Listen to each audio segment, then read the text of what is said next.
Ain't into breaking chicken, you can get about my business. This that real pimpin' east side, straight about the trenches. I'm that nigga you can't see, I specialize in breaking women. Gotta get it how I get it, you ain't with it, you can kick it. I'ma tell you what it is and what it ain't.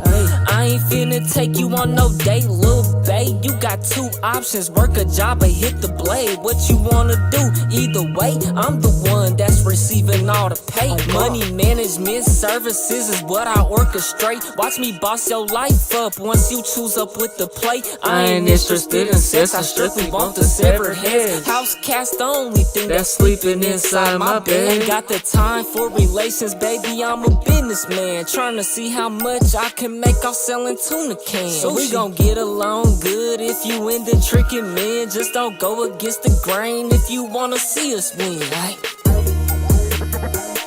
Yeah, I need that money fast, baby. You know the drill, baby. Don't slow down. I need that money fast, baby. Don't slow down.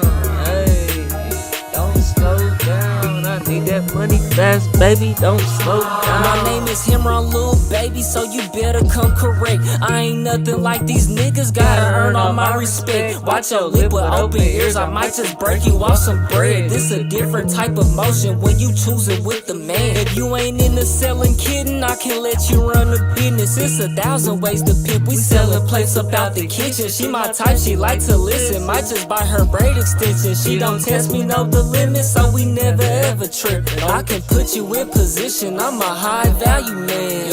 Pimpin' ain't dead, it just moved to OnlyFans. Only way I'll trust a bitch if she give me all the bands. That's how I know we locked in, yeah, we forever gon' win. Who you texting on that phone, it better be about some paper. I got trust issues, baby, so don't put me in no danger. I'ma kill you and them niggas if you ever try to play me. I need that money fast, so is you gon' be my hoe, baby, huh?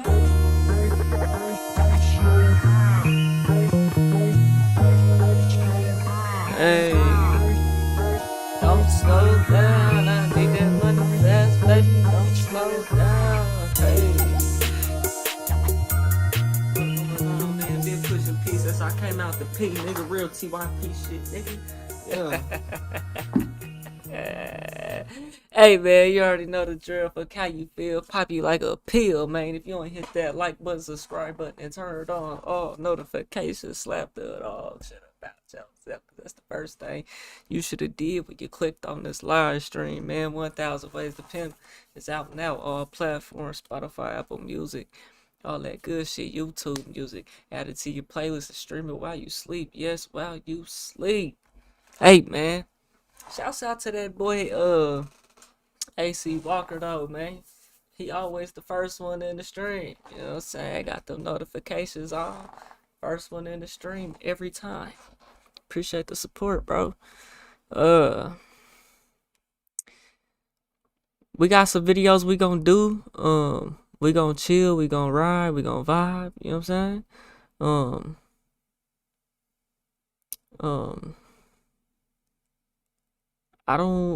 I'm not trying to be up till 5 o'clock in the morning like I was last night. I ain't even trying to be up till 3 o'clock in the morning like I was last night.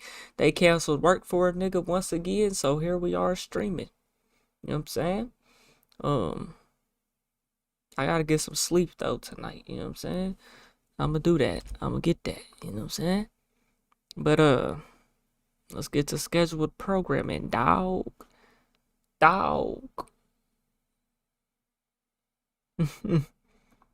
By now, everybody has seen. Oh, they gonna come. I've been noticing like the stream been hitting the algorithm. Last night we had 88 motherfuckers in this bitch. At the end of the stream, we had 88 people in this motherfucker, boy. We was jumping, going crazy. I think the last stream, it did like 36,000 views. Not 36,000. I'm tweaked out. I wish. 3,600. 3,600. You know what I'm saying? So the streams been jumping. You know what I'm saying? But I noticed like the longer I'm live,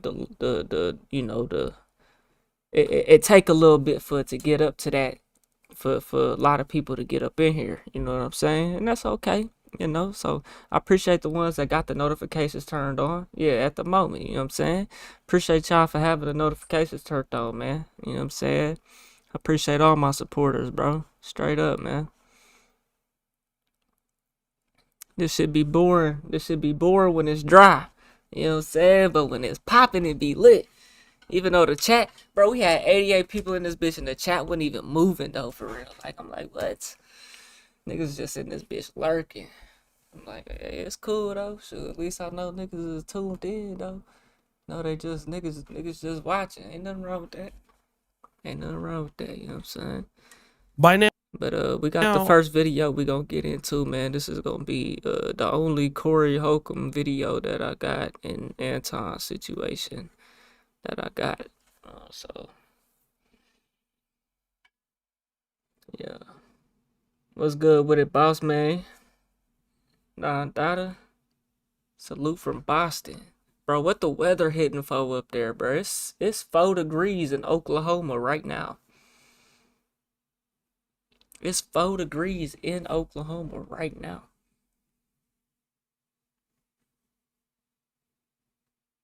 I got this little shorty, she all the way up in New York right now. On a little vacation. She said they supposed to get like 12 inches of snow or something. She was gonna go to this little show. They canceled the show.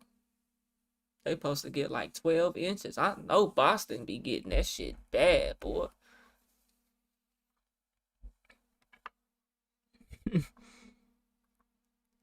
I know Boston be getting that shit bad, boy.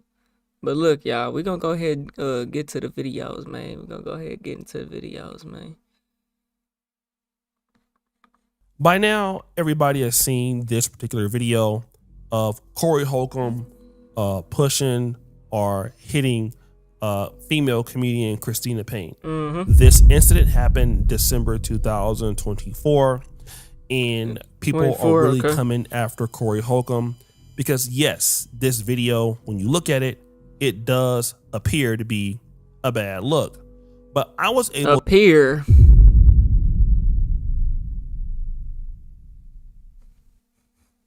Up here, it is a bad look. It doesn't just appear, it is what it is. To locate some footage, a bad look. But I was able to locate some footage from when Corey Holcomb was talking about the incident when it first happened, and I want to present that myself. Okay. I am going to prove that a crazy who intentionally wanted to have smoke with me to try to hustle is going around putting out all kind of ugly shit about me. Now, the had a picture of her hand on the internet where it looked like her nails was bleeding. What am I, the Cookie Monster? I bit your hand. What happened to your hand, bitch? First of all, her stories are so inconsistent. When a dumb lie, a dumb make a fool out of herself every time. So I don't think there's nothing he can say to excuse, to defend his actions to swinging on that woman, bro. You know what I'm saying? I don't think it ain't nothing he could say. She could say and come with all this crazy stuff, allegations. She could lie and slander your fucking name, bro. You know what I'm saying? Which is wrong. I'm not saying it isn't. But I don't think it's nothing he could say to defend that, bro. First of all, her stories are so inconsistent. When a dumb lie, a dumb make a fool out of herself every time. So Corey Holcomb accuses this lady of lying. He would also say that this female comedian, Christina, was stalking him and things like that. All right. Is that right? But here is the part where Corey Holcomb actually talks about the particular situation. Okay. Of course, we was down there. She was with her little boyfriend. So that's who We was crashed like, out "Man, on get you. your on me. Please get your. We got the video of him trying to grab the and her jerking away because this had no power around the. So the steady yelling, "You died. Yo, you should have died on that scooter." All that like this. So I muffed the. I walked up to the. Shut the up. If I go to jail for assault, I ain't scared to go to jail for assault. I don't have a criminal history of walking around fighting all the time and shit like that. Hey, the stalked me and kept talking crazy to me, and I can prove it. So here, Corey Holcomb is saying, Nigga said he muffed a bit. I muffed the bee. Okay. So he's admitting that he walked up to her. He put his hands on her. If he goes to jail for assault, so be it. And he's saying that there was other footages and video parts that we have not seen. I would not probably deny that. And this is what happened, okay? Now, here's the other part of this that Corey Holcomb is going to have a problem with. Hold on, I want to go back and hear exactly what he said that she was saying once again. Hold on, I'm sorry, y'all. And all the I don't have up. Your power around the grab the me. God damn. Actually talks about the particular situation. Of course, we was down there. She was with her little boyfriend. She was with her boyfriend. We was like, man, get your on me. Please get your. We got the video of him trying to grab the. He said, yeah, that's why I went back, because he said they got the video of him trying to grab her. So I guess basically hold her back or whatever. Okay. And her jerking away because this had no power around the. So the steady yelling, "You died. Yo, you should have died on that scooter." All that like this. Yeah, she, you know, that being said, she probably was talking that shit, and she probably is a little wild as a woman, you know what I'm saying? Just in general. Yeah, they probably did need to get her. But that nigga said, so he walked up on her and muffed her. So I muffed I walked up to the. Shut the up. If I go to jail for assault, I ain't scared to go to. He definitely did like swing on her full force now. You know what I'm saying? But he's admitting to putting hands on her though. You know what I'm saying? I don't think, you know, as a man, bro, in that type of situation, especially if her man is there, bro, like you need to like move away from where she's at. If she keeps like coming up on you though, like, man, get the bed. He was trying to hold her back apparently though, and she was breaking through it. You know what I'm saying? He said he ain't had no control over her. Jail for assault. I don't have a criminal history of walking around fighting all the time and shit like that. Hey, the stalked me and kept talking crazy to me, and I can prove it. So here, Corey Holcomb is saying, I muffed the bee. Woo! Okay, so he's admitting that he walked up to her, he put his hands on her, and he's saying that there was other footages and video parts that we have not seen. I would not probably deny that. And this is what happened, okay? So who right here is her man? Now, here's the other part of this that Corey Holcomb is going to have a problem with. I did everything I could to de-escalate it. I want you guys to remember this, okay? Corey Holcomb is saying, I did everything that I could do, okay? This Is that right? See, O'Shea for the cook his ass. All right, no. because I want It's you over with. guys to understand that TMZ, as soon as this video came out, decided to call Christina Payne. Now, Corey Holcomb does have a little bit of a beef with TMZ. I don't know why. He's talked about that in the past. Although I have seen him being interviewed by TMZ, there is somebody there, or at least someone there, that he doesn't like. And so TMZ decided to jump on this.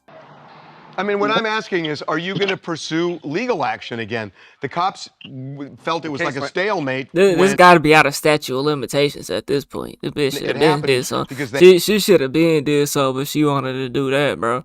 You don't wait until a whole year later, which they might could still do something about it, but I don't think that really helps your case, though. You know, you want to act when something happens, no matter the situation, you always want to act as fast as possible, bro. Just how whenever that shit happened at my job, and they wrote "kill all the N-words" on the bathroom, nigga, I went to the EEOC the next, that Friday. It was a couple days, but I had already had other shit in motion as well, though. You know what I'm saying, nigga? I ain't wait. I tried to pursue action as soon as I could. You know what I'm saying? Action again. Yeah, you know. I feel like she should have done something if she wanted to do something. And then she already came out and spoke on it and said, what did she say? Because we reacted to it last night. She said something about why she didn't press charges. And she was trying to fight the nigga afterwards. You know what I'm saying? Like they was trying to hold her back after that. You know? And they like jumped in on Corey as well. Someone there that he doesn't like, and so TMZ decided to jump on this. I mean, what I'm asking is, are you going to pursue legal action again? The cops felt it was like a stalemate when it happened because they had no video. Now they got video. So I'm wondering, are you over it, or are you going to pursue this in court? Now, you guys heard that question, right? Well, see, it ain't even the fact that she's coming after the Anton, like after the situation with Anton Daniels. He had a problem. Corey had a problem with the nigga of the venue where that security footage was recorded at. You know, and so he just dropped that footage 2 days ago, and this happened in December of 2024, well over a year ago. Over it, or are you going to pursue this in court? Now, you guys heard that question. She did pursue action, but they only responded because of video, which they should.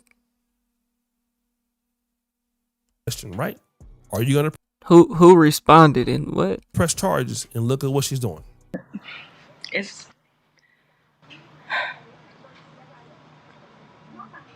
What's the difficult? What's making this so difficult, Christina, to go forward with it? I feel like Corey's like threatened or she's crying. Me, or like where it's like I've been in fear for my life, literally. Is that right? Not able to leave the house sometimes. Is that right? So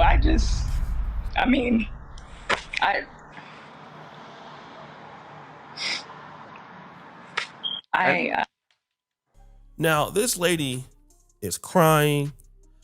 To be honest, once this happened, I saw this lady going to TMZ. I saw her going to Tasha K. She was not being this emotional.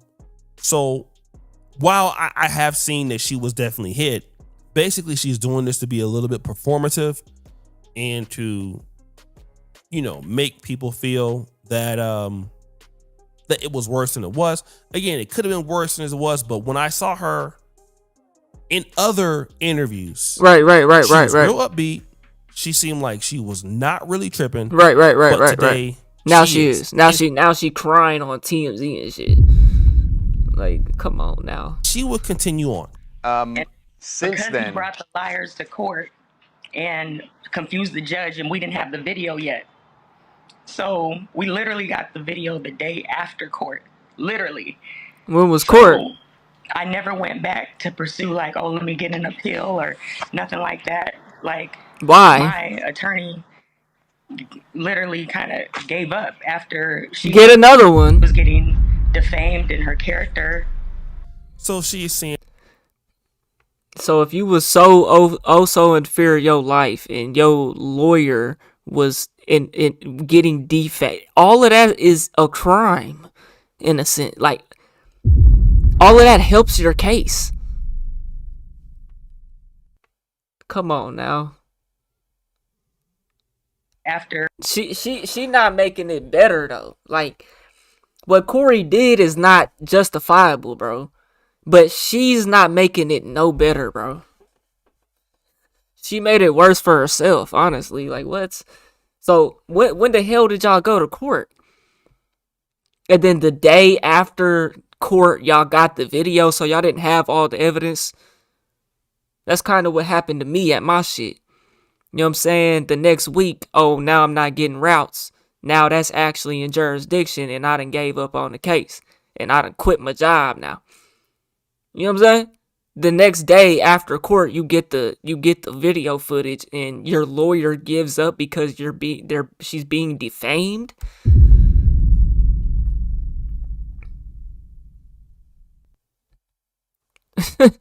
This don't even make no sense. we got the video the day after. Stop it. See, this is what women do right here. Because when this happened, she did not seem to have that big of a problem with it. You know what I'm saying, though? Like O'Shea Duke just said. I reacted to it last night. I can't remember everything, but... Court, literally.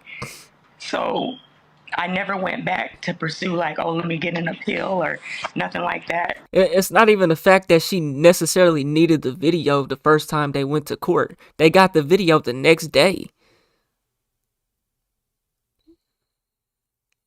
At that point, if you're actually in the courtroom, that's an open case. I mean, I don't know what the outcome of that court date was, but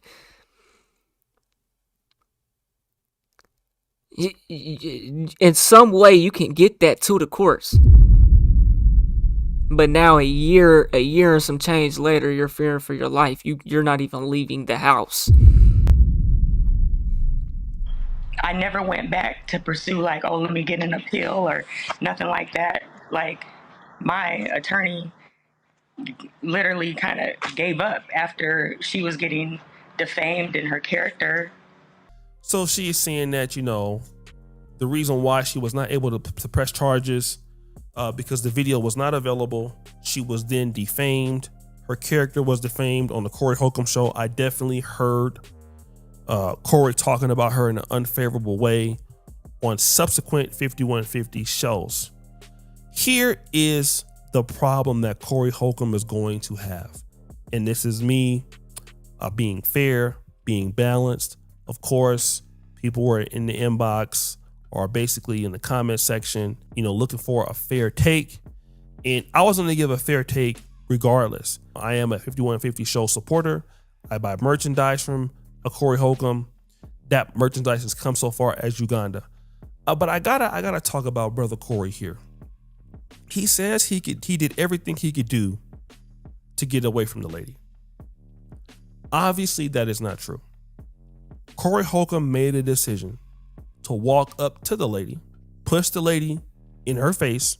Now, obviously, before he did that, the lady was pointing her finger in her face, but that doesn't give him the reason that he should do that. So if he says he did everything he could do, when the video shows you walked up to the lady, you had an opportunity to walk away. Right. Then what we can see, she shouldn't have waited, this bro. This is not true. Okay? She shouldn't have waited. In the moment, it's that simple. He thought he did everything he could do. That's how he remembered it. It could be that the lady was harassing him. He has other video evidence from what I can see.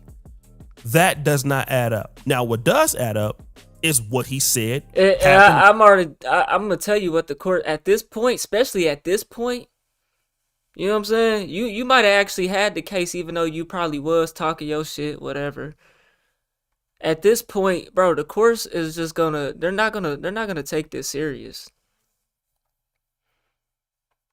Because although he did that, yes, it's not right. Yes.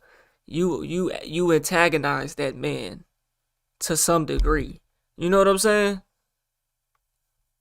When he walked up to her and pushed her. That is what he said happened, and he was not lying about that. And she was on Tasha K shit talking about some. Tasha K asked her if she would have gave him some pussy after he was coming to the room, and she was like, "Oh, I would have." She basically said, "I would have if he wasn't married." You know what I'm saying?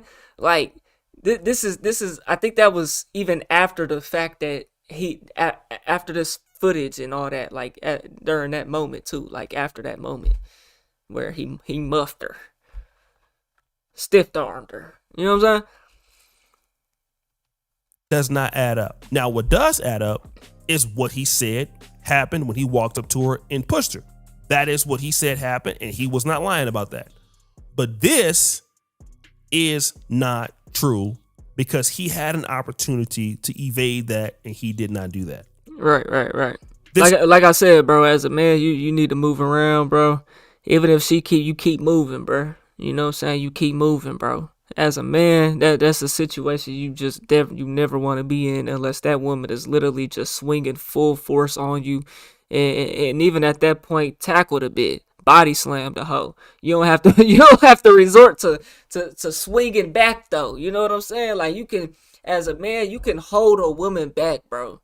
You know what I'm saying? Without having to do that. He had an opportunity to evade that, and he did not do that. 9 times out of 10. This also looks very bad for Corey Holcomb. Number one, the lady is crying. She's putting 10 on 20s. She's making it as if it's the worst thing ever that's happened to her. And if she would have broke down crying on Tasha K, then it wouldn't have been as bad. But some could say because people thought that she was lying the whole entire time. And this is, almost a year later, and she might have lost opportunities. I don't know. I can't say that what she's doing is false or fake. But when I saw her on subsequent interviews, she did not seem this down and out. This is what I will say about Corey. I would really agree with something that Anton Daniels may have said, which is that people around Corey Holcomb, and I don't know Corey Holcomb personally, people around Corey Holcomb are yes men. He could have a point. I could be wrong about this. I'm not sure.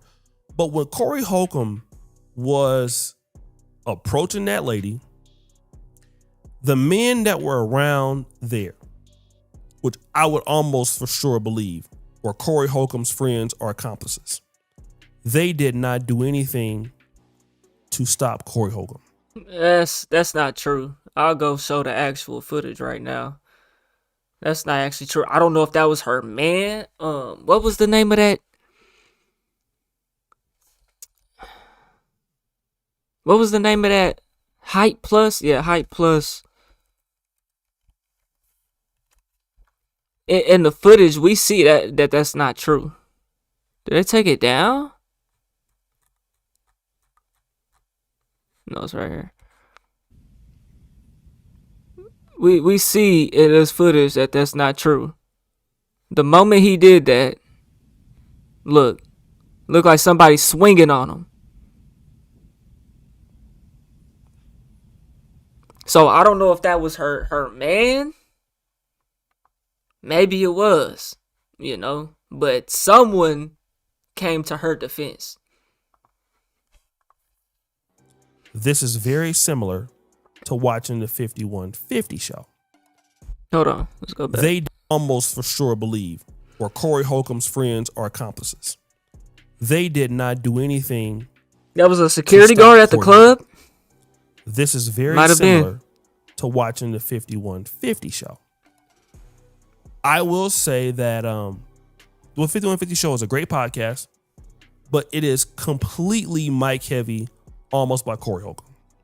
He says whatever he wants to say, and when he's saying things and it's uncomfortable, it almost seems like Darlene or Craig have a problem jumping in or challenging some of that framework. Like when he was insulting Anton Daniels' daughter, Craig did not get involved at a lot. This is Craig Darlene here? did not want to touch that. This is Craig and Darlene? And question Craig mark? might have threw a very minor joke or whatever, but he was not comfortable was really talking about that young lady in that way.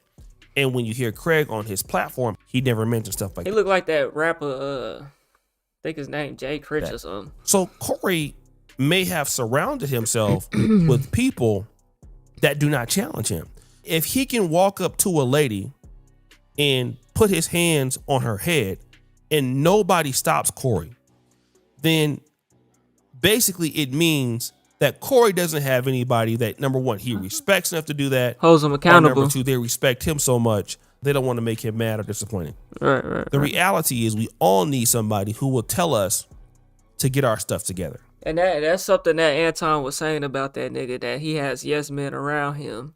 You know what I'm saying? And nobody goes against what he thinks or says or anything like that. That is a point that Anton was making. And appears that he may have this problem. This is also very bad because, again, of the timing of what happened with Anton Daniels. This clip, I believe, whether it's from, an Instagram page, I believe, or a Comedy Hype or Hype Plus, waited for the right opportunity for Corey to have another problem with talking about Anton Daniels' daughter. Corey was most definitely in the wrong, bro. You know what I'm saying?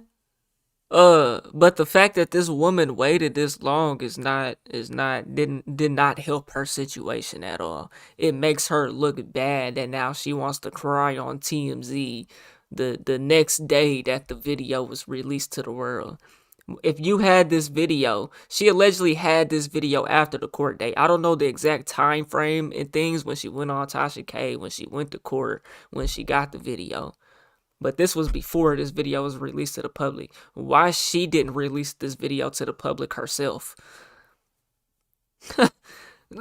This just doesn't help her at all. It makes her look worse. You know what I'm saying? What Corey did is not right, but this does not make her look good in this situation. It makes her look bad. Drop this clip to basically add fuel to the fire. Corey Holcomb is going to have to really change some shit up. Okay? As a person that loves the 5150 show, I'm a Corey Holcomb fan.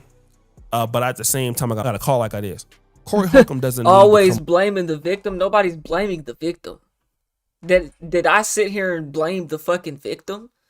What are you talking about? The fact is this was a year later, and then she went on Tasha K, and that was not crying on Tasha K, was not talking about she was in fear of her life a year ago.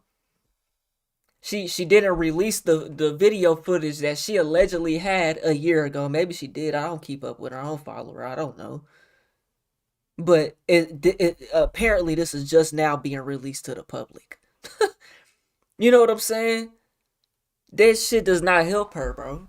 It doesn't look. It's not a good look. You should have did this a year ago. Nobody's sitting here defending Corey. On Tuesday and talk about this. I know he likes to express himself. He likes to talk about things, but Corey Holcomb is going to come on the 5150 show on Tuesday. Nobody said her. Yeah, you're missing the point, dude. He's probably going to be. I think you're a little bit restarted. I think you're a little bit restarted, my guy. Doubling or tripling down.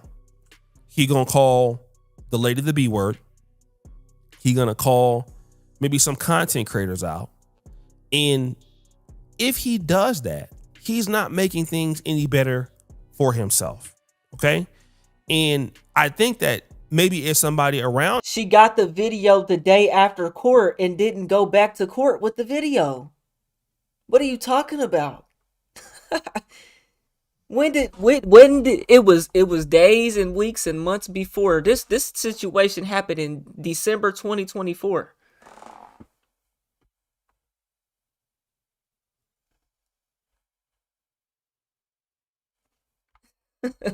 Come on now. That will tell him that you should not do this. But because it's Corey Holcomb and you feel like he gonna say whatever he want to say and do what he want to do, you feel like you shouldn't tell him. But Corey Holcomb absolutely should not say anything about nobody else. not about Anton Daniels' daughter or any woman for that matter. Because again, the narrative they're trying to paint right now is that Corey Holcomb is a misogynist. He hates black women. And if Corey Holcomb comes out there and he starts throwing the B word around, he starts throwing all this stuff around, then it's like, you don't care. You're doubling down on what you're going to double down on. You're going to live your truth. And that's all fine and dandy. But then again, what you're going to do right there is you're going to alienate part of your career. Okay. Certain comedy clubs or other people could be taking a risk on working with you. And this is an opportunity for Corey to maybe not even show up on Tuesday. It don't make you a B or anything like that. The brother just needs to not come on to the show so that he won't crash out. Again, this is what I think. He should not come on next Tuesday. If he has a lawyer, his lawyer should tell him not to come on, not to say anything. It's the smart thing to do. Okay. Again, I love Corey Holcomb, talented guy, but again, this behavior shows definitely reckless. Definitely do whatever the hell you want to do. Definitely no filter. Exactly. Somebody in the chat dropped the day she went to court, bro. What year? What month? What day did she go to court, bro? And she said her lawyer gave up on her because she was being defamed by Corey. And the day after court, she got the video, but did not release it to the public.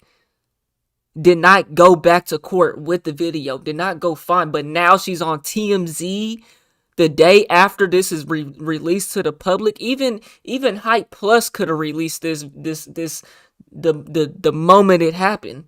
But even he waited until this situation with Anton Daniels popped off.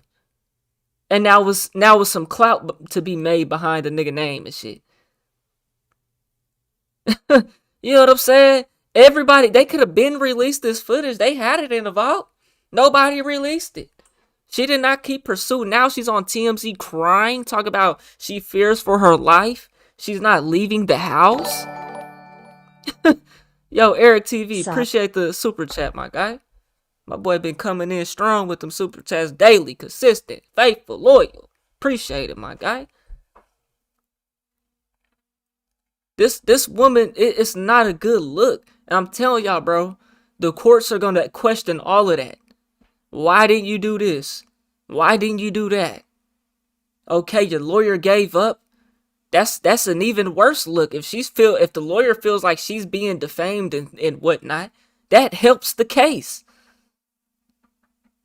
She was scared of him, but then she's not scared of him now. No, she wasn't scared of him, and now she's scared of him now. Because after he walked up and did that, she was trying to fight him. She went on interviews. She wasn't crying on Tasha K, talking about she feared for her life. Now she's crying tears on TMZ.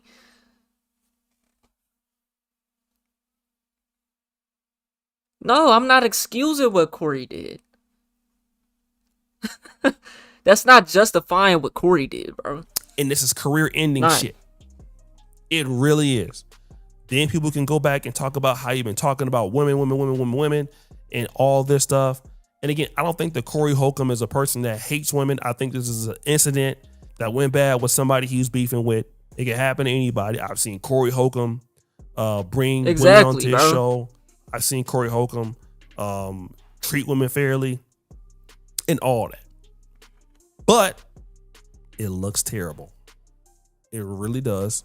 It looks bad. And then his enemies are capitalized on. That's the last thing I'll talk about. Corey has just too many enemies, man. And you don't think about it when you having it your way and you still selling out your shows and you still got your fan base. But Corey has probably the most enemies outside of Tommy Sotomayor. I mean, like a person that's an Anton, that's active. You got enemies in the industry, other comics, YouTubers, TMZ. At a certain point, you got motivated enemies, though. People who would love to see you fall type shit. Like I said, it's a terrible thing. So guys, what do you think? It's your boy O'Shea Dude Jackson back at it again. The episode of The Celebrity. Okay, because that says a lot. We're not excusing him, but she has accountability to take. It makes her look like a clout chaser. I'm not waiting a year to come out. Exactly, bro. That TMZ interview is a year old? Is it? What's her name? Sydney Christina Payne?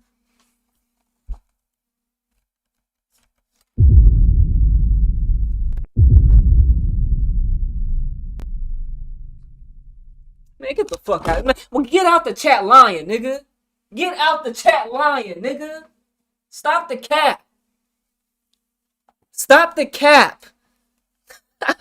Stop the fucking cap, nigga. Nigga said it came out a year ago, nigga. 2 days ago, nigga. 2 days ago, nigga.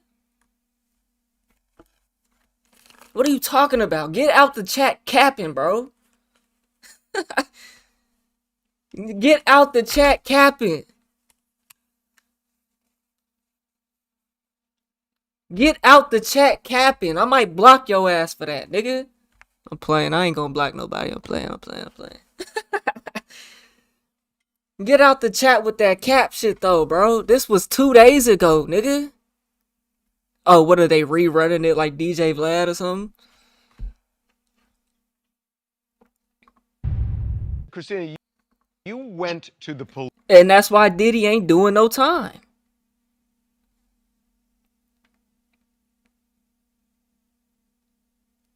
Yeah, hitting her for sure. But you see that nigga finna be out if he ain't already out. Ain't he getting out? The incident happened a year ago. This TMZ interview just happened 2 days ago. Get out the chat with that cap shit, bro.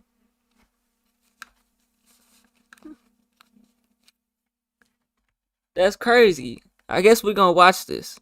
We need to watch this whole interview, y'all. We get an appeal, and we stand out there and roll. Literally, I am fighting with my mouth for my life, roasting this dude, but in the name of Jesus, okay? So I literally. In the name of Jesus. Oh my God, we gotta watch this. Hey, I need to end this video though, and then we gonna make another video. Hey man, if y'all made it to the end of this video and you bored, or what the hell, we on the road to 100K, okay? If you ain't hit that like button, subscribe button, and turned on all notifications, slap the dog shit about yourself, because that's the first thing you should have did when you clicked on this video. I get at y'all in the next one, and I'm gone. T.Y. Peter name. Alright, chat, we gonna watch this, we gonna react to this TMZ clip that just came out 2 days ago. 2 days ago. By now, Nigga in this shit can't say that the TMZ clip came out a year ago. Stop the cap, nigga. You niggas are crazy. Talk about I'm defending the victim, nigga. We gonna watch this though, and that, you know, we gonna watch this. That might put some more things into perspective though. We might learn some more stuff that I don't know right now.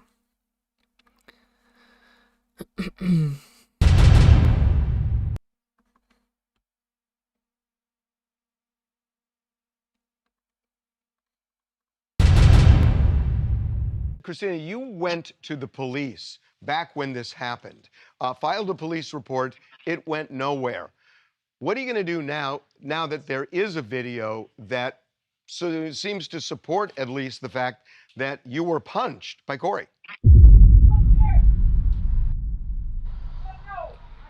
It is. Apparently in the same interview, she said that she had got the video after she already went to court. Why didn't she go to the security to the venue and get the footage from them if she so fears for her life now? Hard even seeing that right now. Is it, huh? Seeing that playback and having to relive all of this all over again. But it's it's like almost like what. I mean, what I'm asking is, are you going to pursue legal action again? The cops felt it was like a stalemate when it happened because they had no video. Now they got video. So I'm wondering, are you over it, or are you going to pursue this in court? Now that the video comes out.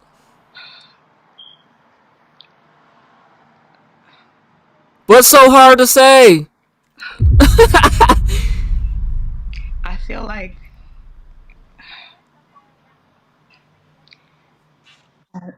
What do you feel? What's making this so difficult, Bro. Christina, to go forward? Because she's forcing it. She's forcing it.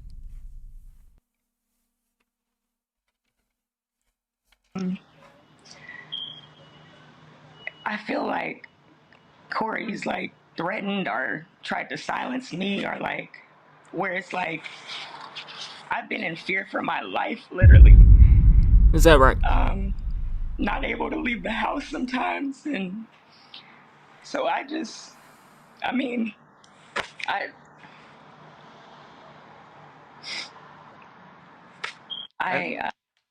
I know you say you're in fear for your life. We mentioned the fact that he got a restraining order against you. We have a restraining order against each other, And you have one against him as well. Notice how he said he had it first, though. That's crazy. restraining order against each other. And you have one against him as well. Since Because then, he brought the liars to court and confused the judge, and we didn't have the video yet. So we literally got the video the day after. The day after court. So why you didn't continue to press the action? Because your lawyer was feeling defamed? That doesn't make sense. I'm not justifying what Corey did at all. But why are you coming out now that the video literally was released and you had the video? You didn't even release it to the public, although the court case, it was a stalemate. The police, the judge, they wasn't gonna do nothing, but you got the video afterwards. Okay, why you didn't release it? It doesn't make sense. Since Because then, he brought the liars to court and since then, he brought the liars to court, The liars, the confused flyers. the judge, and we didn't have the video yet. So we literally got the video the day after court, literally. So I never went back to pursue like, oh, let me get an appeal or nothing like that. Like, Why? my attorney literally kind of gave up after she was getting defamed in her character. It was because of your lawyer. Hire another lawyer. And everything. You can see on his how hard. With all due respect, if that was your mother, would you still be talking that nonsense? Bro, the truth, the facts are facts. What does that have to do if this was my mom? Facts is facts, nigga. She got the video the day after court. Didn't release it. Didn't continue to pursue actions in no way. You know what I'm saying? What does that have to do with anything? Horrible. He would speak about me and her, and literally, it's horrible. Like the way he treats women, the way he talks about us, and then to the point where it's like, really, like you're gonna hit me because I'm telling you about God, and like Telling him about God, huh? change your ways, and it's just. You was telling him about God, huh? It's just horrible. Like, is that right? And then I'm just disappointed in how nothing was done, and I went back to the police station like so many times, and but LA fires were the excuse every time, or no detectives were ever available, ever. Did you give him the video all those times you went back to the? For some reason. Well, but the video changes things. I mean, when it's just your word she had the video then against his word the day after it's a court. stalemate. Now you have the video, so that's why and if you don't want to answer, I'll respect that and back off. Yeah, she's not gonna want to But answer that's why. why I'm wondering, are you going to go back to the police now? Now, but why she didn't do it then? Especially since you have mutual restraining orders. And are you going to say, look at this? Yeah, who needs the restraining order? I'm the one who's getting punched. So when did the restraining orders come about? It had to have been after the fact. Well, Harvey, what would you advise? That wouldn't even be valid unless the restraining orders were in effect at the time of that venue. If that's the case, they were both in violation of those restraining orders. Oh, I don't want to do that because I'm not going. I don't know all the facts, and I will tell you this: the one question I really do have is, and I don't think there's any justification for what he did, because all you're doing when we see the video is talking back and forth. Roasting, and that's what happens in front of the Improv every Monday for the past 30 years. And we stand out there and roast, but everybody knows in the hood, whoever wants to fight or cry first loses. And he literally lost it. Well, now he said that you went after him first, and it's not seen in the video. Right. What he actually wrote in his restraining order is that you put hands on him But before this video started. First, so of course he had. Oh, so you did put hands on him, but you filed first.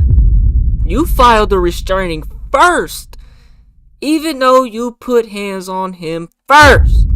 Listen to this shit now. Listen carefully. Seen in the video. No. That you went after him first, and it's not seen in the video. Right. What he actually wrote in his restraining order is that you put hands on him But before this video started. But I filed first. This is not a good look for her, bro.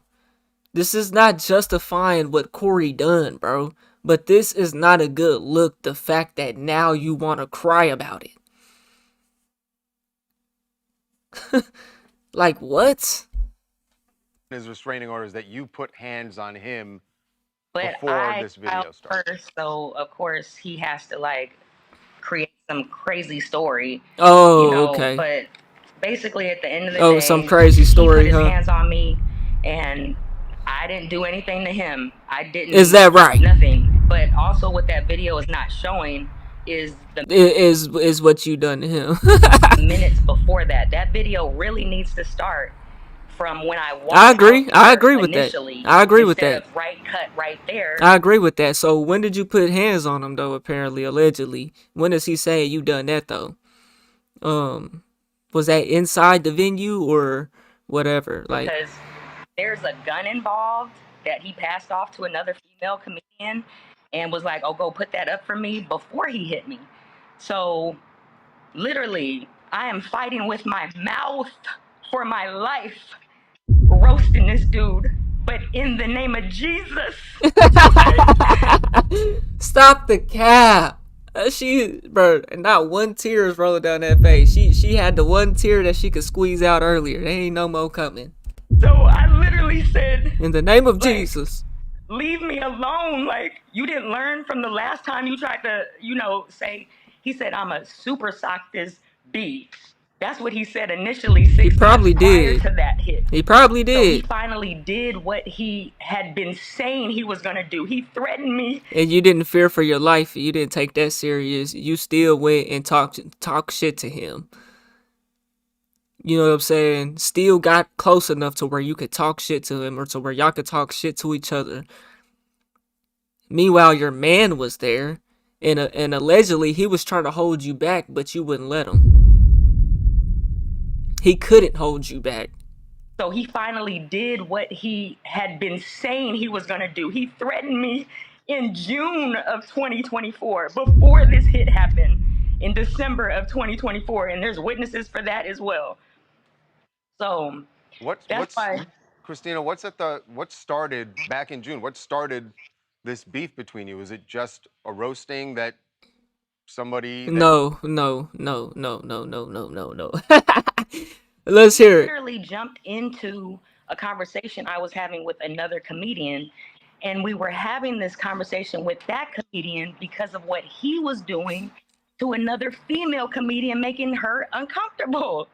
So when that guy Is that went right? off, See, that's not even the truth though, because when she went on Tasha K, she basically said she would have let him crack when he paid for the hotel room and flew her out to what was it, DC Howard University.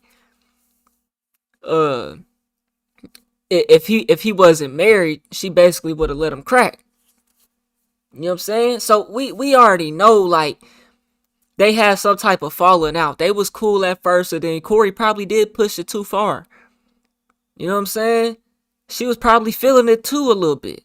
Ain't no telling. But man, I'm telling you right now, bro. This is not good for her, bro. This is not a good look. This does not help your case after a year and some change.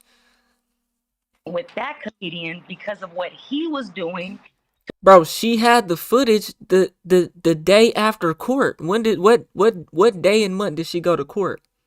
Apparently they got restraining orders, went to court, this, that, and the third. Soon after this happened. To another female comedian, making her uncomfortable. So when that guy went off, and I clown him to silence, but later he's my friend, so I'm like leaving. I'm like, all right, so I'm gonna see you tomorrow, friend. On some like, but he literally was on silence and then stood over by Corey Holcomb, and then Corey. No, the threat of cracking came after the fact, or the threat that he was gonna do something, whatever she said he said, was after the fact. They had already fell out after the Howard University incident. When she got on Tasha K and talked about that was they falling out. That's when things started getting weird. Over by Corey Holcomb, and then Corey Holcomb goes, he ain't got to say you, bitch. And he jumps in my conversation with my friend. So that's how that whole thing started that way in like June of 2024. But there's history going back from like 12, 15 years ago on my radio show. So You had said If this was my relative, I would have done everything I would have done in the moment and not a year later and go on TMZ and cry about it. We would have got another lawyer. We would have released the footage on her Instagram page, my Instagram page. We would have made several videos. We would have got a new lawyer. We would have pursued whatever action we needed to take. She didn't do none of that. That's what I would have done if this was my relative. Yeah. a few minutes ago that the video, you saw that you got the video just a day after the court hearing for the restraining order. And what day and month was that? You have this video. Do you have the longer version where you see somebody brandishing a gun? well, that's the thing, is that it was literally sent to my attorney where it's cut.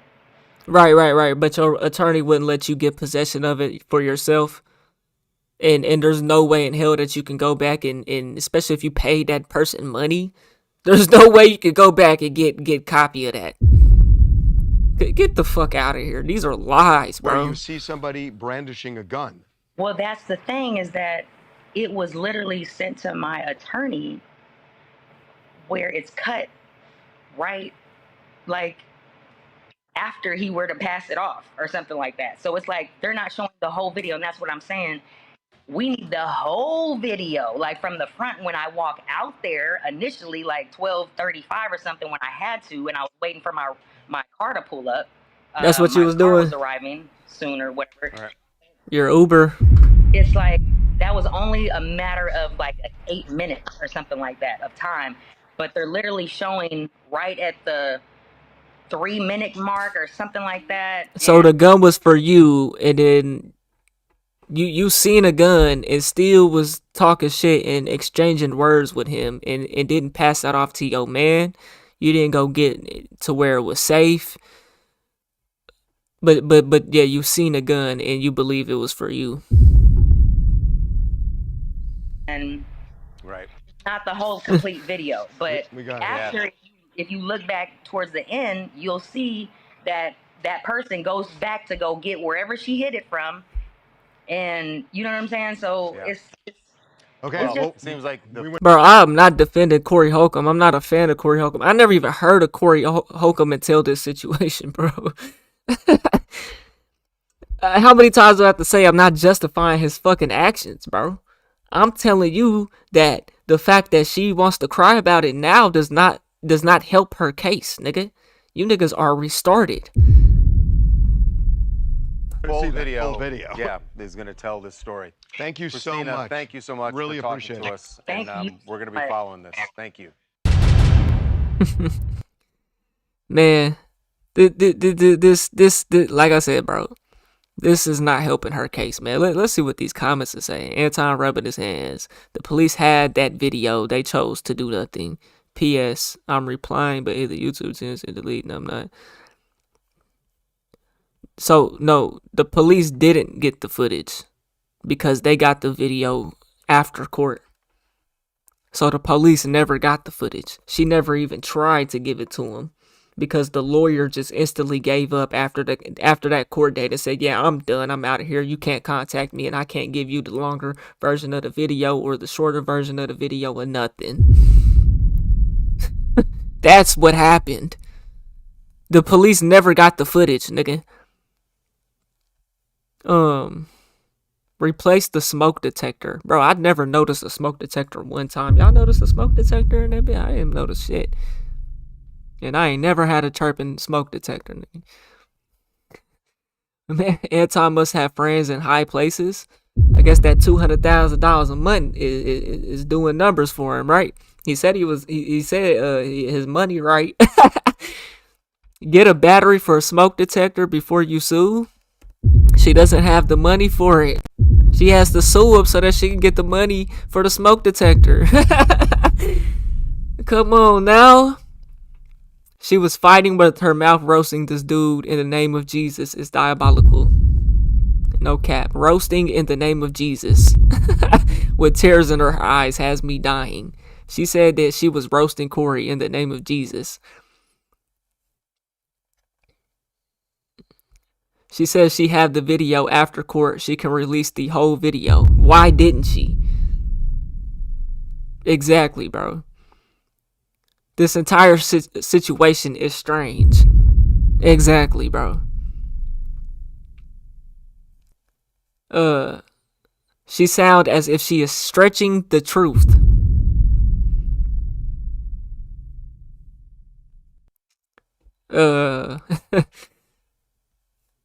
Let me see what y'all talk about, bro.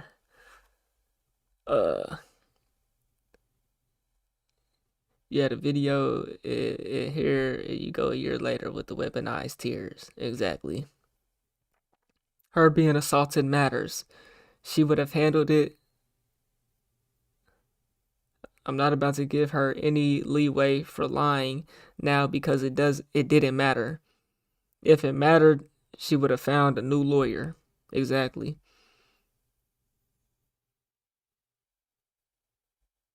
Yeah, I'm not sitting here justifying Corey's actions, bro. What would have helped her case if she also feared for her life? And apparently, you know, like she said, the reason why she might be fearing for her life now is because of after the fact she says she's feel like she's been silenced and this, that, and the third, which is understandable.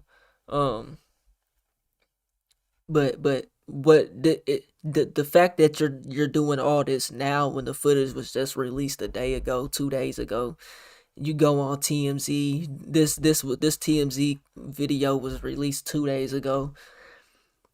It doesn't help. It doesn't help at all. You said your lawyer gave up. You said you had the video footage, but yet you did not release the footage and cry about you being in fear for your life a year ago. Okay, the court might have been stretched out a couple months. Okay, so what?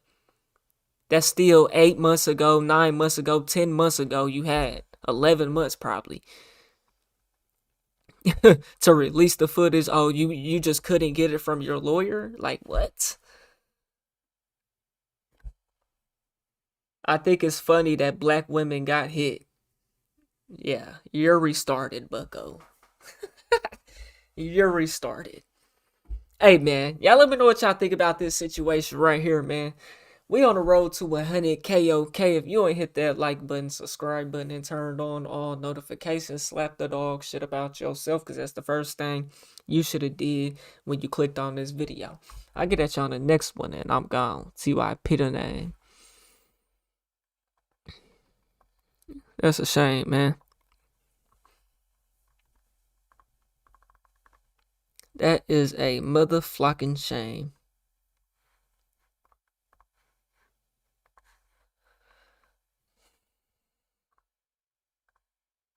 In November On to the next one, man. Right.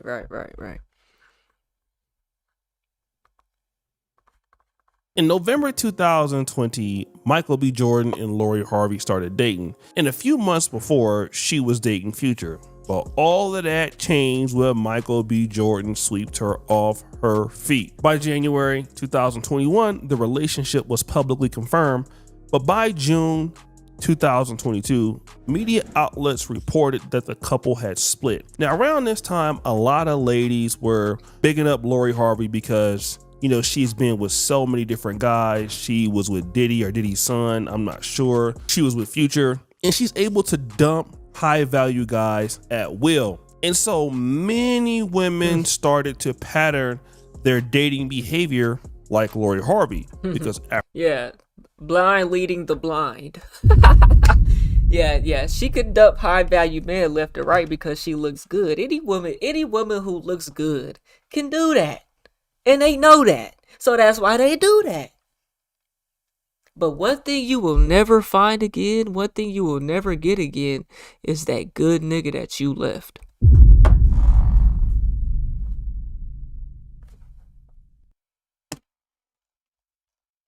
After all, Remember that you're the prize always. Chat, if y'all don't know, I record, these are videos that I'm recording. So whenever I say I get at you on the next one, that's just me ending the video. This I'm streaming. I'll let y'all know when the stream is going in. behavior like Lori Harvey, because after all, Remember that you're the prize always. Say that one more time. Just remember that you No, you're not. are the prize. No, you're not. The prize. What does that mean? It just means not compromising like my values, my happiness, my Oh my god, you don't even know what being the prize even means. Not compromising her values, nigga. What she values, nigga. Not what you bring to the motherfucking table. These hoes is lost, bro. And like that nigga said, this women out here moving how she moves. Man, these hoes is crazy. Talk about she's the prize, not compromising my values. Yeah, they broke up in a bitch, yeah. You don't even know what being the prize even means. Men are the prize in a relationship. 8, 9 times out of 10, the man is the prize. You want a provider? You want a man to take care of everything? Lead? This, that, and the third? Well, everything you value. Right. Everything you value, to take care of you, to nurture you, let you be your feminine, just be a girl. You just want to be a girl. You don't want to think sometimes. That's a man. That's the prize. They don't even understand this, bruh. Like, what the fuck? here like Lori Harvey, because after all, remember that you're the prize always. Say that one more time. Just remember that you Oh, she could keep a man if she wanted to stay with him. If she did what it took to stay with him and make that man be happy, not be stressful, not necessarily make him be happy. You can't make nobody do nothing. You know what I'm saying? You can't make nobody do nothing. But you gotta the women don't lead with what the man wants, what the man needs. You know what I'm saying? They always trying to take, but don't give. After all, Remember that you're the prize always. Say that one more time. Just remember that you are the prize. Yes. I'm the prize. What does that mean? It just means not compromising like my values, my happiness, my peace, not settling for less than what I know I deserve. That's not being a Not being prize. afraid to walk away from a situation if it's like no longer That's not being a prize. If anything, that's knowing your worth. because after all, you are the prize, and whatever doesn't serve you, you should just remove it.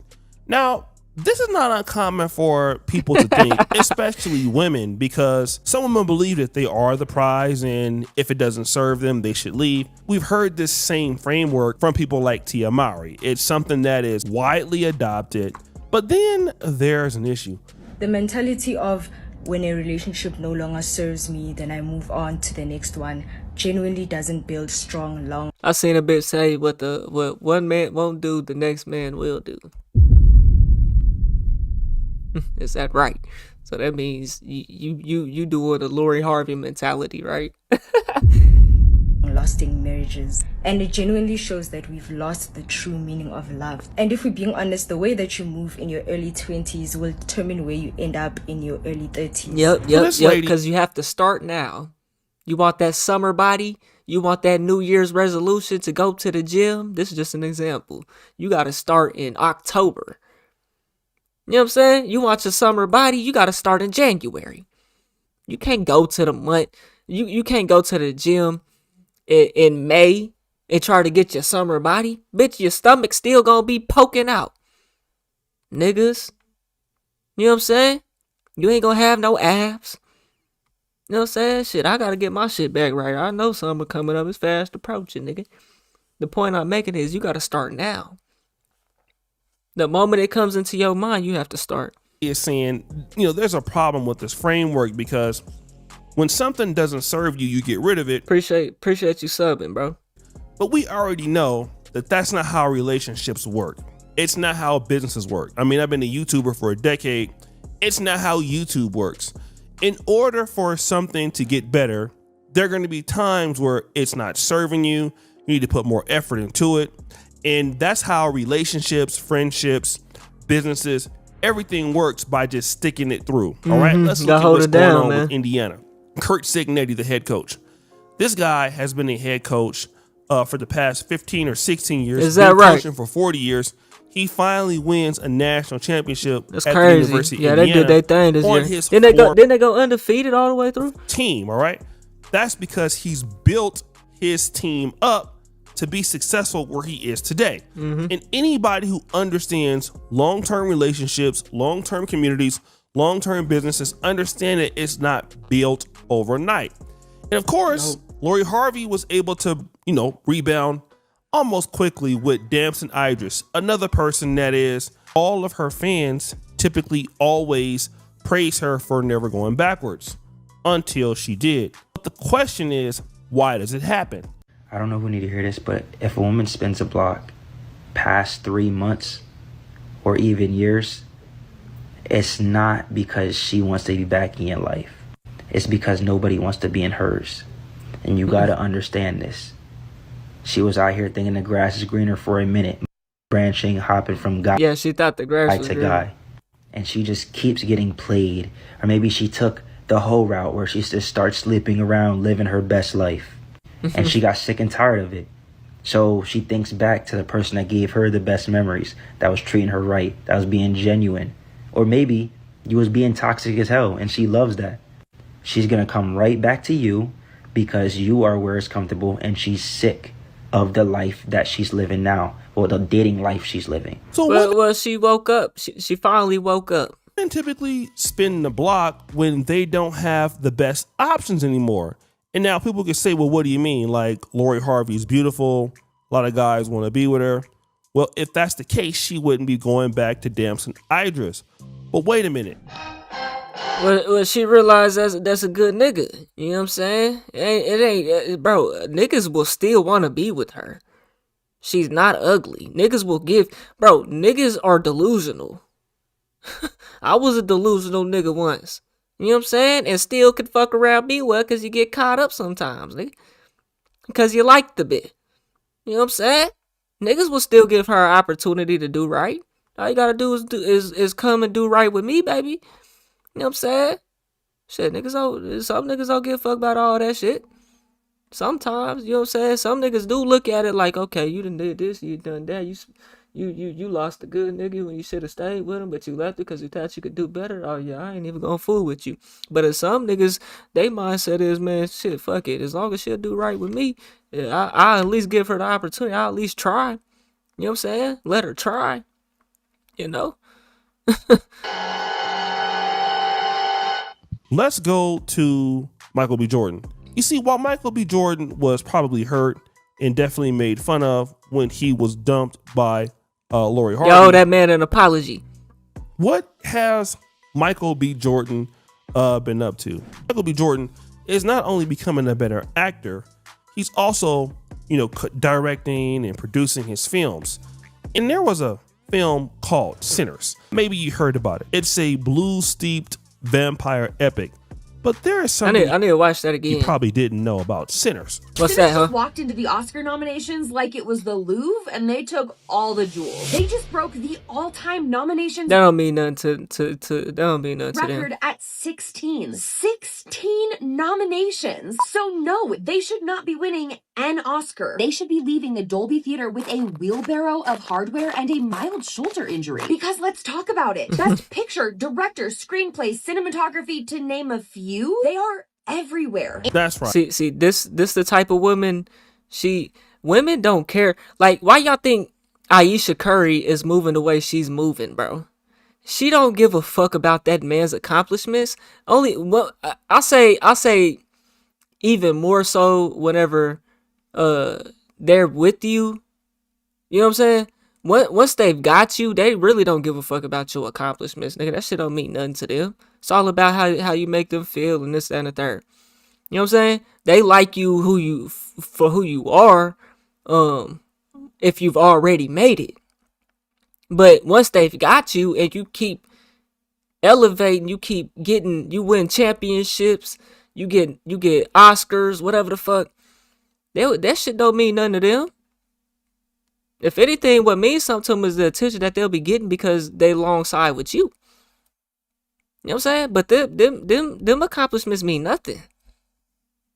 You know what I'm saying? Right. Your boy Michael B. Jordan. To some women, I'm not gonna say all women, but to some, it's always generalization. Has 16 nominations for Sinners, and he's probably about to walk home with his first Oscar. And what does this mean? Well, guys, again, Michael B. Jordan has elevated in his game, and Lori Harvey has largely remained the same. Michael B. Jordan is out there. Well, she's her dad is Steve Harvey. What the fuck does she have to provide to this world? Nothing. Fucking Family Feud is still running strong, nigga. Creating employment. I don't know if they making new episodes or what, but that shit so the hell on repeat, nigga.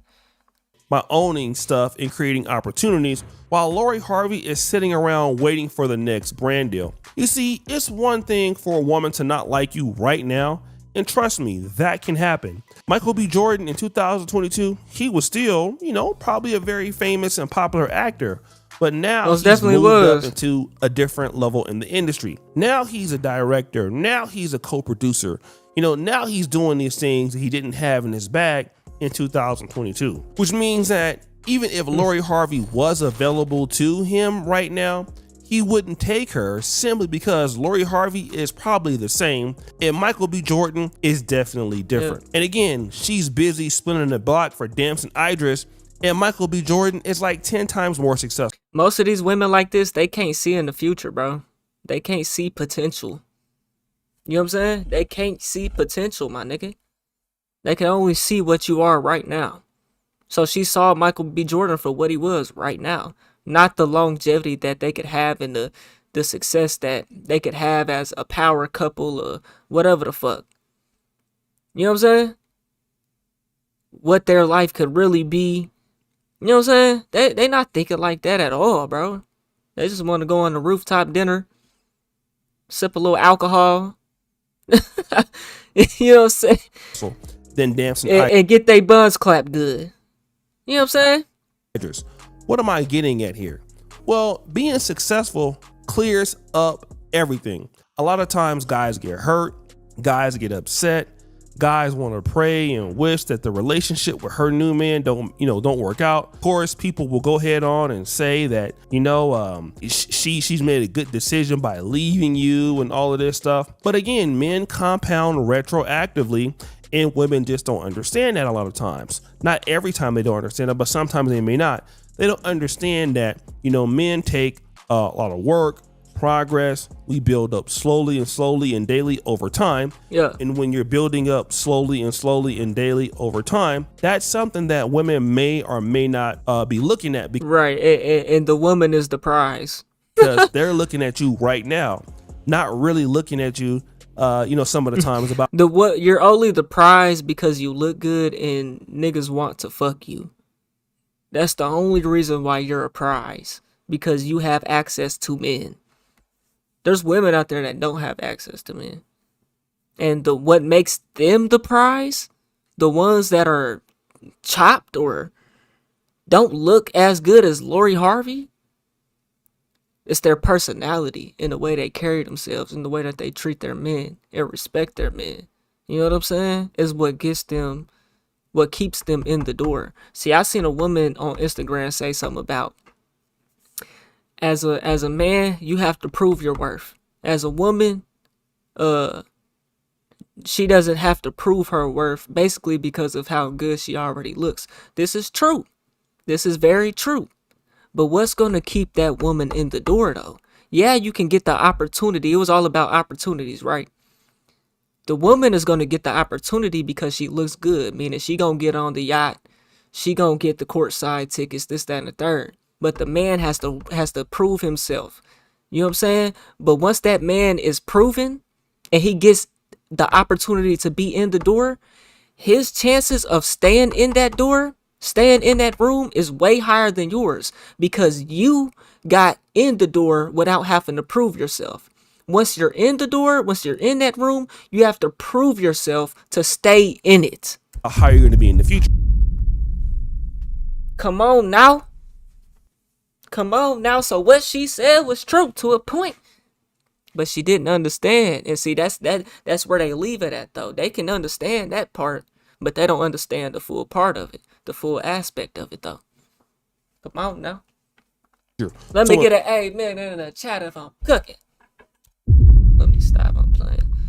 Lori Harvey dumps Michael B. Jordan in 2022 is because, well, he's not serving what I want in 2022. But Michael B. Jordan in 2026 is even better than 2022.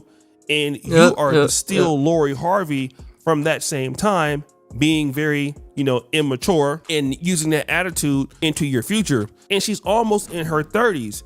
And like the young lady said earlier, how you date in your 20s is what leads you to your 30s. And the reality is, with not very much to offer in the next 10 years, you're not going to be getting the same kind of high quality guys you are when you're 28. When you're 28, 25, maybe 30, you can say some of those things. I think Lori Harvey's still going to be looking good in her 40s. You know what I'm saying? That'd be the dangerous part, though, man, because these women that they never have to learn, because they can continue to keep getting a man.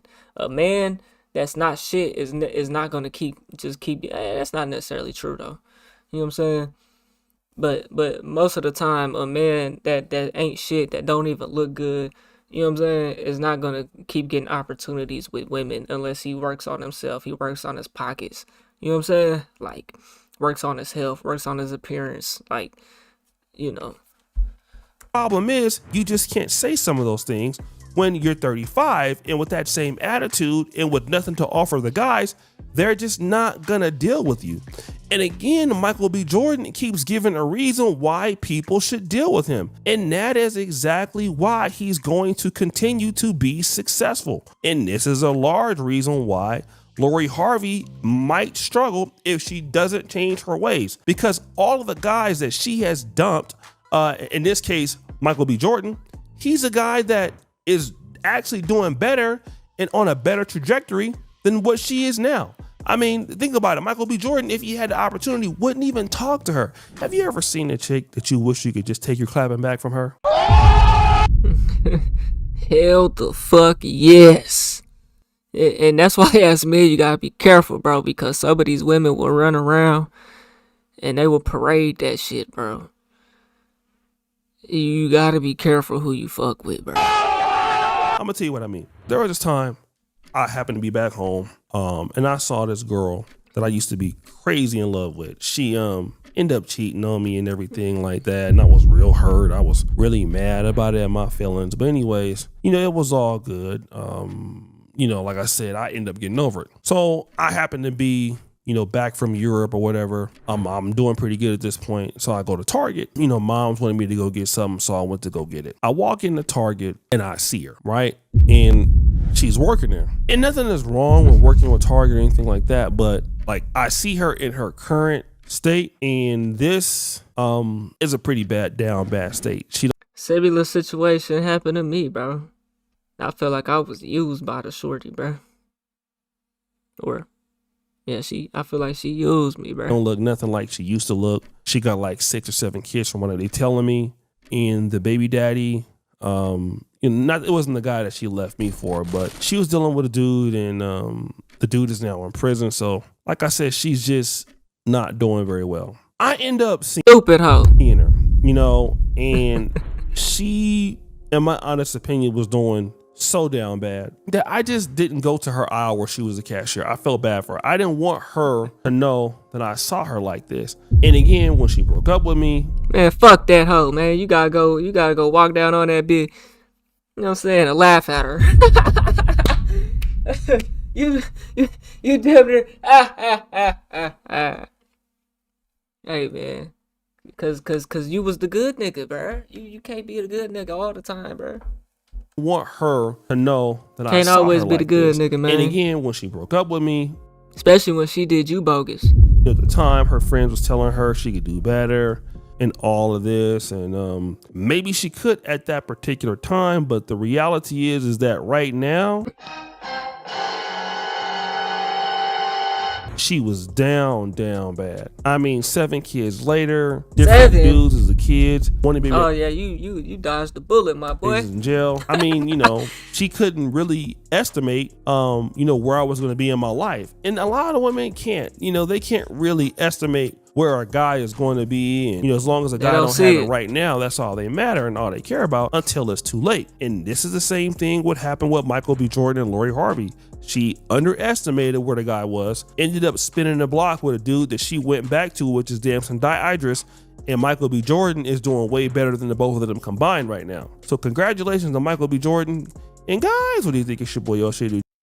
Yeah, man, y'all let me know what y'all think about this, man. We on the road to 100K, okay? If you want to hit that like button, subscribe button, and turn on all notifications, slap the dog shit about yourself, because that's the first thing you should have did when you clicked on this video. I'll get at y'all on the next one, and I'm gone. T-by Peter 9.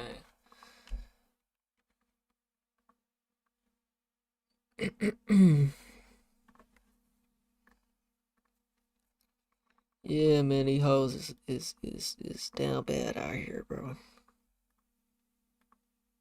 I think Sneako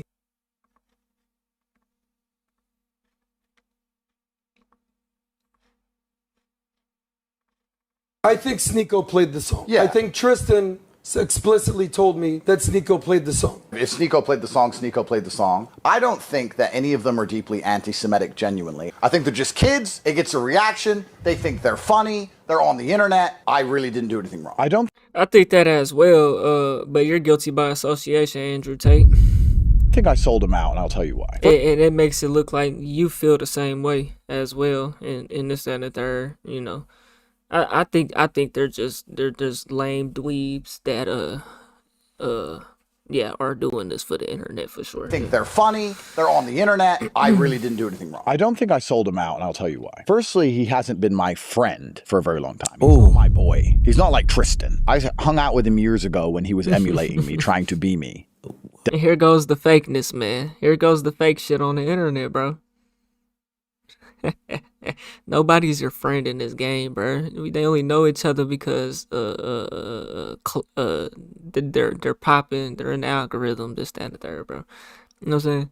Nobody is honest and loyal in this space, bro. Ooh. I made his career by speaking to him. Oh, forever. Instead of showing me thanks Tragic. for that, he started, every time I wouldn't reply to his texts, go on stream and cry in some way and complain about me. Worried about the backlash. So he's saying this after the fact that they went to the club.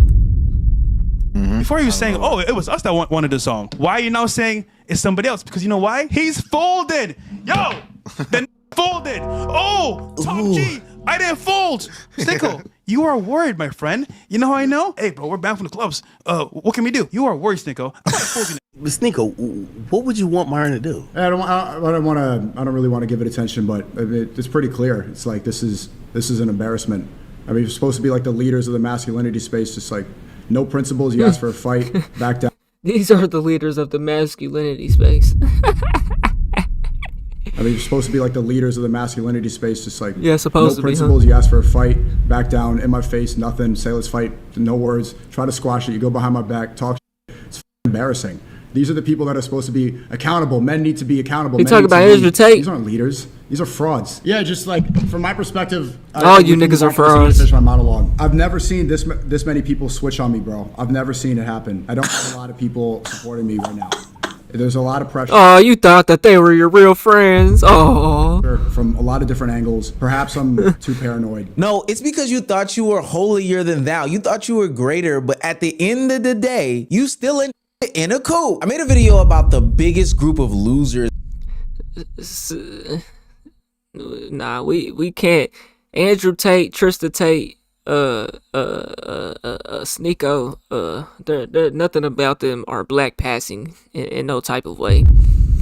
Snicko looks like he's fucking Asian or something. Like, coming together and going to a club, trying to spark up a controversy stream. It was filled with a massive amounts of cringiness, but the thing that really stood out was this song that was played. Kanye West's HH, a band song that's very anti-Semitic, blasted not only in the vans, but was requested in the club. And in that video, I called out how crazy it was for those guys to be, you know, linking and building and coordinating with each other, solely due to the fact that they don't actually like each other. And that was kind of highlighted when they left stream and went back to their homes and started attacking each other on their own individual stream, through tweets, through streams, all that stuff like that. But the funniest thing about all of this is that everybody turned their attention to one guy and one guy only. They all started dogpiling and shitting on Snicko, arguably the weakest link in all this. And I think this is so funny. If you haven't already, make sure you hit that subscribe button. It would be greatly appreciated. Let's hurry up and get back into this video. I feel like I gotta give a little bit of a backstory on Snicko. See, there's two Snickos that exist on the internet. The creative, the ultra introspective, the one that goes out and does the vlogs, the one that's self-aware, the one that's really, really sensitive. And that part is important because that bleeds into everything else. And he was getting that off for a little while, but then I think what happened is that, you know, people weren't gravitating towards it like he thought they would, or maybe the money wasn't coming through. I don't really know. And this is what activates the B side of Snicko, the rage baiter, the shock value guy, the red pill grifter, the guy that grabs at the low-hanging fruit to get his name popping again. It's almost like a Dr. Jekyll and Mr. Hyde type situation. And it's funny how, you know, when he gets into that rage baiting bag, he always goes back to the whole defensive mode, defensive mode, defensive mode. People are killing me on the timeline and they care more about this than they've ever cared about Palestine. Shut the hell up. Now, it's funny because Snicko has access to a plethora of content creators on these different platforms. Even recently, after he got unbanned from Twitch, he's aligned himself via phone call with people like Agent 00. So he can get to this whole different side of the internet. But he also has access to the Nick Fuentes, the Claviculars, the Fresh and Fits of the world. And it's funny because all of these guys that I just named are more so temporary alliances. They're there to use you just like you're there to use them. But the difference is that you won't throw them under the bus, but they sure as hell will. You don't think you know what you're doing, really? Sincerely, I say, you don't think you're, and it's not like I care, but when I see you doing that, I'm like, this guy likes, you know, it likes attacking. You're very thin. You like sending your, it's not thin-skinned. I don't care about troll comments. I care about you not caring about your friends. Well, that people that you supposedly care about. Why would you do that to people that have helped you out? They don't care about. You, like, sending people to go and attack people, the same people that and when that mustache dude Let me pull up my IG to show y'all who I'm talking about, man. The mustache dude who got smacked by the Jew. Sneeko was with Nick Fuentes. The mustache dude ran to Nick Fuentes. This dude right here in this video. If y'all can see it right there sitting at the table. Y'all might can't. Anyways, he ran to Sneeko and Nick Fuentes and a couple other people after he got smacked in the face by the Jewish dude that he was being racist to. and that should have let him know at that point in time, because even Sneeko himself didn't want to do nothing. He didn't want to fight. The dude ran back to them, basically trying to get them to go help him do something or go stand up for him and whatnot, and they wouldn't do it. Nick Fuentes wouldn't do it. Sneeko wouldn't do it. That right there should have let you know that you yourself wouldn't even hold it down for your so-called friend. These niggas are clowns, man. Can't make this shit up, bro. Why would you send people to go and attack the same people that were on your side? You know why? Because you're a fair weather friend. That's why. It just dawned on me. Everybody turned on him. It ultimately started to unravel after the backlash of them playing that HH song in these different clubs that got them banned from Miami. No, they technically didn't get banned from the city, but they got banned from the nightlife, the restaurants, the events, pretty much anything and everything. And I guess Sneeko didn't get the text of no's goes because when everybody had the opportunity to get back to their specific platforms, everybody turned on him, starting with Andrew Tate. I think Sneeko played the song. Yeah. I think Tristan explicitly told me that Sneeko played the song. If Sneeko played the song, Sneeko played the song. I don't think that any of them are deeply anti-Semitic genuinely. I think they're just kids. It gets a reaction. They think they're funny. Grown men. I really didn't do anything wrong. I understand why some people were offended. I got on a bus. Full-grown men made decisions while I sat on my phone.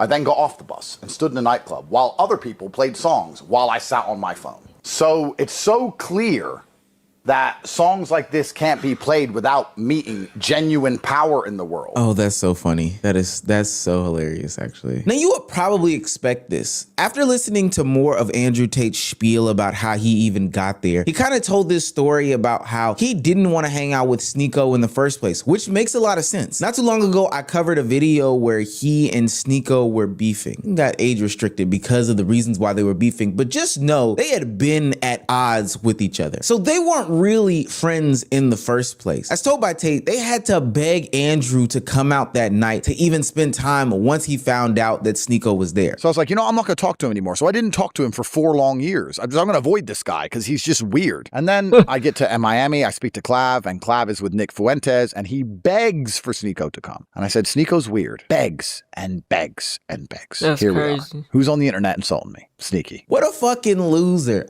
Could you imagine sucking up to this guy who you are actually beefing with in real time because they need the look? Oh my God. Everybody put Andrew Tate on just this big pedestal, bro.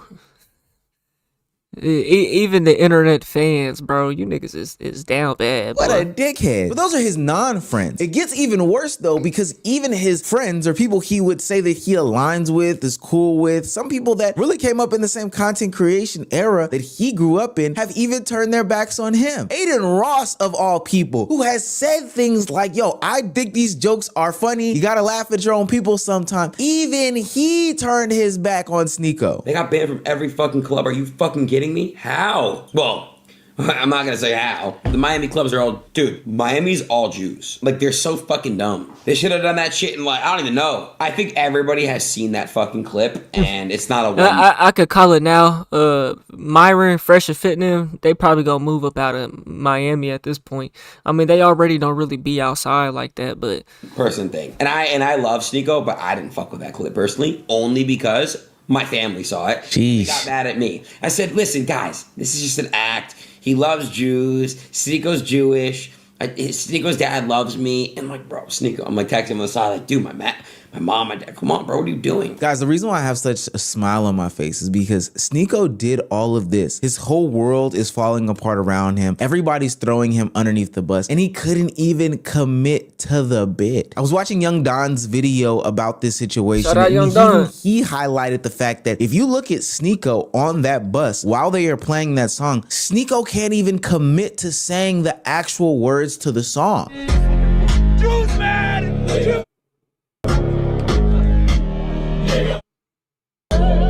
don't understand the things I say on Twitter. Look at this. Look at that. Look at this. Everybody else in the car is bumping it, having a great time, singing the lyrics. Myron is in it. He's committed. Sneeko can only raise his eyebrows. Oh my. Because, bro, these people, just like the fucking mustache dude, got smacked in real life, bro, by the Jewish guy. They not gonna stand on this shit in real life when it comes to that, bro. I would say Myron is probably the closest person to keeping the same type of energy, bro. But even in a situation where somebody would want to fight him, I'm talking about a black person. He ain't gonna want to fight, bro.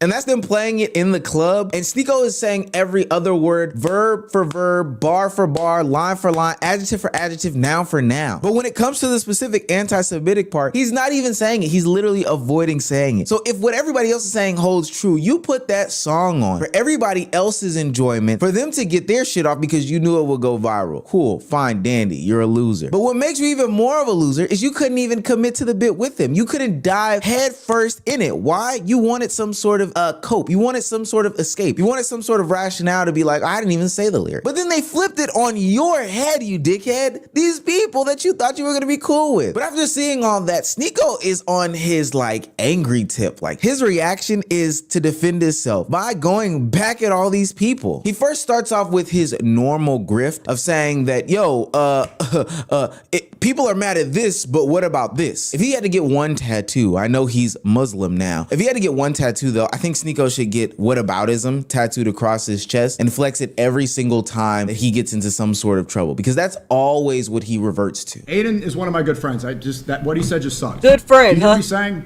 I don't need to play the one more Sneeko, time. you were just becoming good again. I was just becoming good again. What does that mean? I was just becoming good again. I was just being a good enough goy to be mainstream. I was just being a good enough goy to have good PR. That's what he's saying. You weren't attacking and you weren't hurting people's feelings enough. You had good PR. Let's break down what did I do to be bad, Aiden Ross? What did I say that was bad? I played a song in a club that you didn't like. Look at the other thing. Look, but here's the problem and why I'm so sick of this and why I'm talking about this. Because taking a deal, and this is all these people, it's not directed at Aiden. Oh my God. Millions of fucking dollars while your fans go broke. Oh my God. A brand risk. It's PR friendly for a girl to turn 18 and she already has all the OnlyFans ready and she drops it on the night of her birthday right at midnight. That's still PR friendly. People who do, it's one of the, I'm gonna talk about it right now, has one of the highest out of any addiction, Come on, bro. Killing themselves. And you can make millions and millions and millions of dollars promoting it every day, knowing that it's rotting your audience. So the reason you get rich is because they get poor. Sneeko's done a dick shoot. He's done it? Yeah. What the fuck are you talking about? No, I didn't. No, that's a real picture of Sneeko. Leaked. What the fuck are you talking about? This is not true.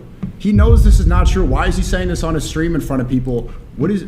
No way he can't take a joke now all of a sudden. Why is that the way he's speaking about me publicly? This is false, and he knows this, and I've said this to him multiple times. He continues to say this publicly. That nigga's hurt. Ain't Sneeko the same dude that sat down with on that?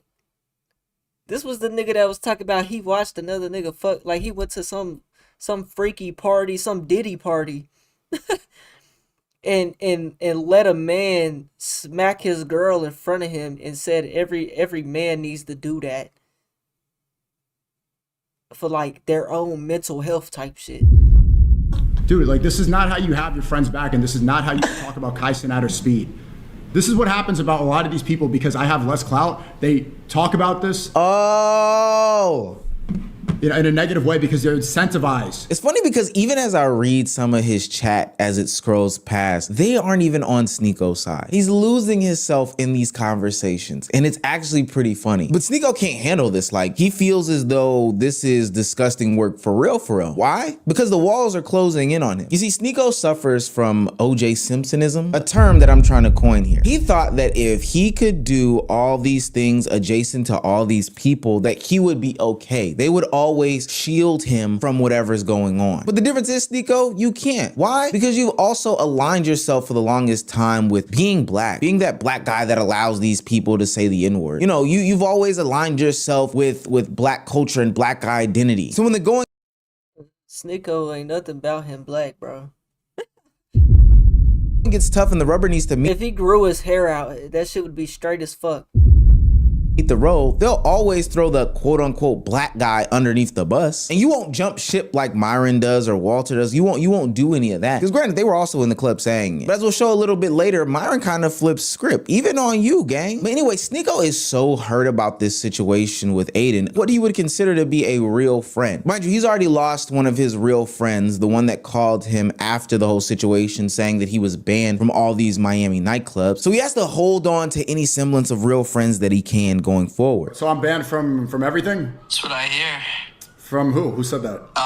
You're virtually banned from every single hospitality group in the United States. Like what? Tao Group, Groot Hospitality, H-Root Group, virtually every restaurant, every venue, every nightclub, you're pretty much banned for your anti-Semitic remarks and your absolute racism and your hatred towards Jews. I thought we were friends. We are friends. You don't want to be friends anymore? Oh, I haven't been your friend in over a year, my man. Your anti-Semitism is blatantly disgusting. It's very, very offensive. You know, I've hosted you thousands of times, taken care of you. I've been a true friend, and all I've ever received from you is hatred, racism, and just anti-Semitism. When have I been racist or hateful towards you? You always say smirky remarks.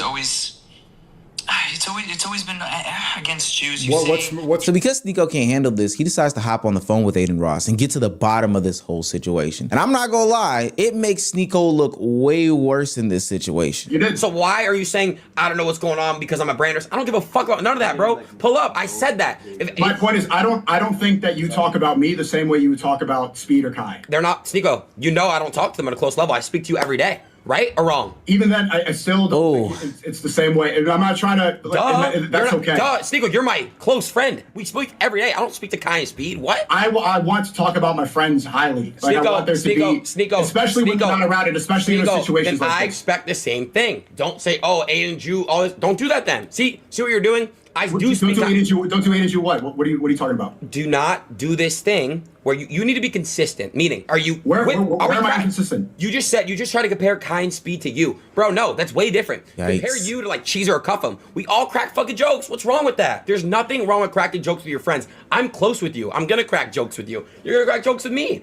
What the fuck? It's not rocket science. The reason why it makes it way worse is because what Aiden was alluding to at the end is the truth about Sneako. The consistency is a problem. The bitching and moaning when he gets his feelings hurt, but somebody else can't be taken into consideration is the problem. What Aiden was just talking about was the fact that you went on this major platform and made jokes about Jewish people, you know, these people being Jews are this, that, and the third, while your best friend is a Jew. And you think that that's all fair in love and war. That's fun and that's game. But when he gets on a platform, his own platform, and makes fun about dick jokes, you having dick pic jokes out there, all of a sudden you want to get emotional and hurt. And Sneako had to take that in because he was looking like a clown in front of thousands of people. At the end of the Yeah, that's tough. Aiden stood on business. The call, he finally concedes to the fact that, you know, he was kind of wrong in this situation. No, W. Aiden, he's a good friend. You know, to be honest, it's like so many people are turning on me right now. So many people are switching up. I spiked maybe my cortisol spiked right now. My cortisol spiked. Thanks for the 10. Sneako, not gonna lie, fuck you heavy, but you low-key sound paranoid right now. Aiden ain't out to get you, bro. Yeah, I know. Yeah, I probably, dude, yeah. Now, Sneako probably thought he had one more leg to stand on. You know, one more friend to support him in all this. One more guy who was going to have his back. The guy who was going the hardest when the song was being played in the van. And that would be his friend, good friend, Myron Gaines. But I'm here to tell you guys that would be further from the truth. Hey, Myron, I'm live right now on a monologue. Okay, my bad. What's going on? No, I'm good. I'm good. If you're live right now, I'll just hit you back. Did you see the Tristan tweet? What do you think? The one you sent me earlier? Yeah. Yeah, I just saw from what you sent. Yeah, I mean.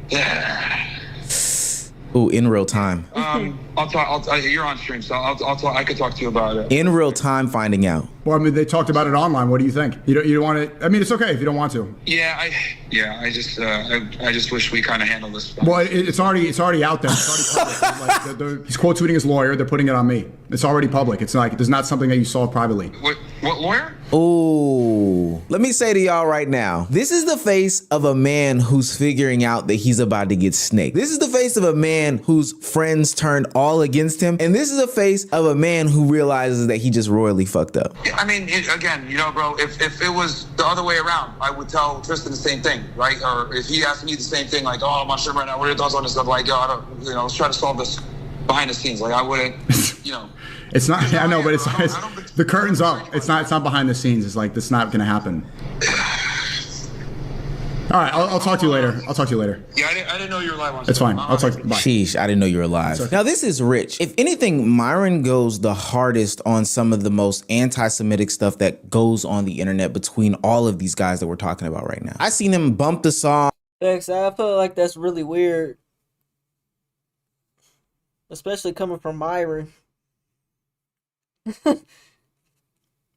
I've seen him talk about, Jewish people. I've seen him put on costume and go over the top when it comes to Jewish people. He has very strong stances about Israel. Like, Myron is really about this life. But in a moment of time where he could just publicly vouch for Sneeko, he exposes his true self. And maybe not so much exposes his true self, but really exposes where Sneeko sits in the pecking order. So when they came to table later on and to table to stream Discord with DJ Academics, I'm glad that Sneeko actually let out his true feelings about these guys, because this is what we've been saying about these guys for a long time. But Sneeko, you just kept giving up your platform to them for the past couple of years. I think it's. I don't really want to give it attention, but it's pretty clear. It's like this is an embarrassment. I mean, you're supposed to be like the leaders of the masculinity space, just like no principles. You ask for a fight, back down, in my face, nothing. Say let's fight, no words. Try to squash it. You go behind my back, talk shit. It's fucking embarrassing.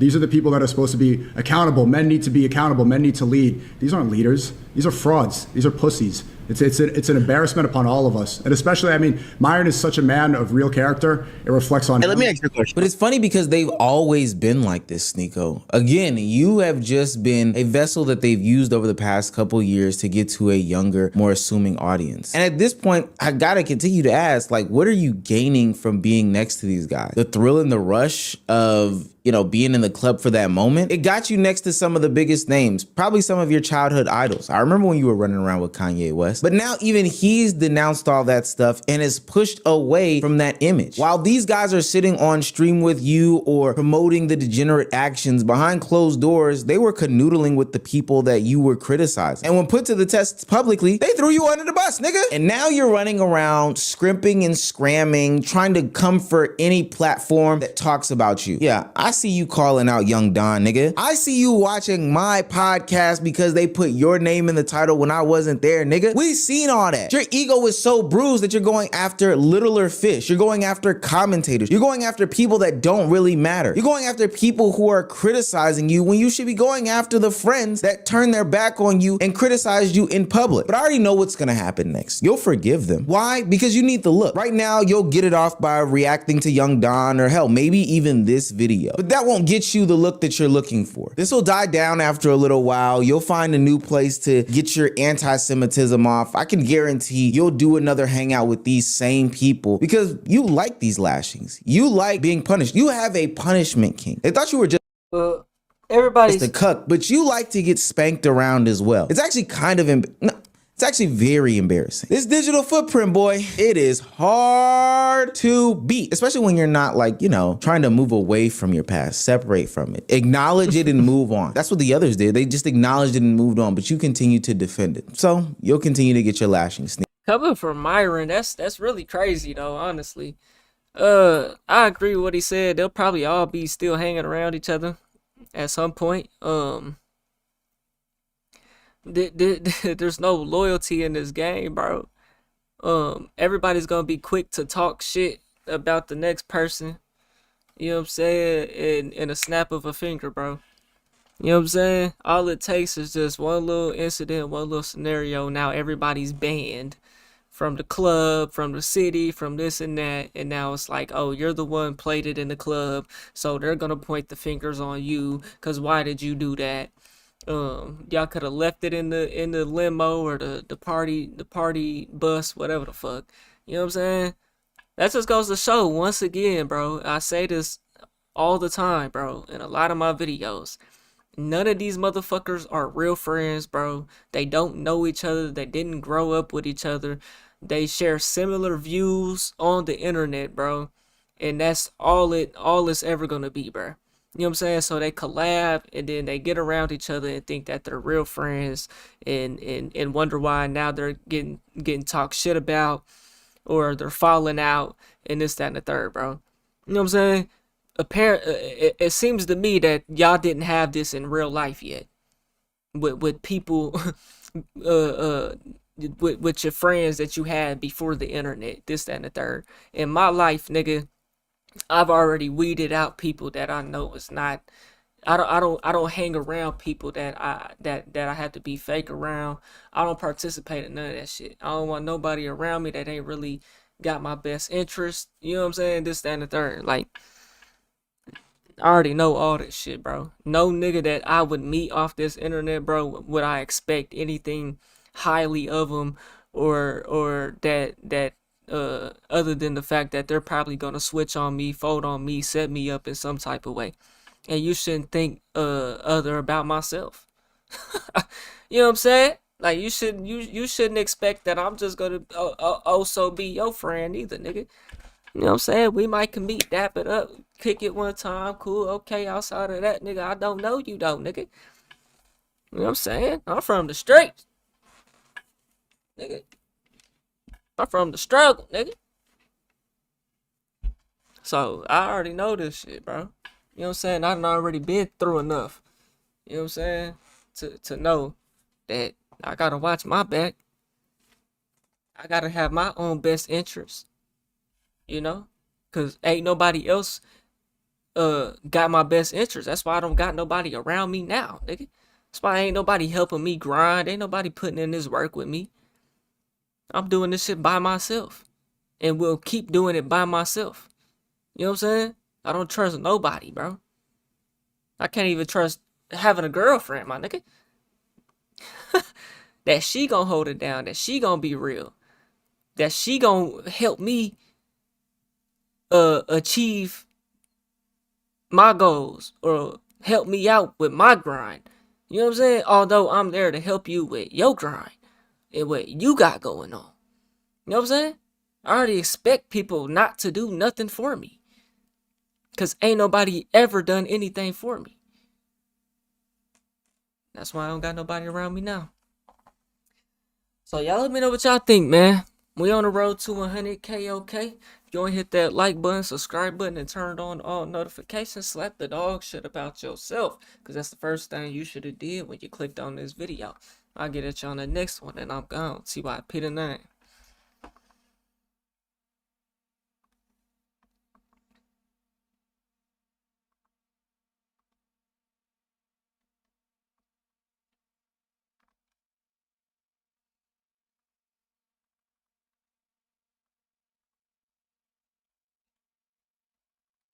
People want to try to mess up my character, bro. Because they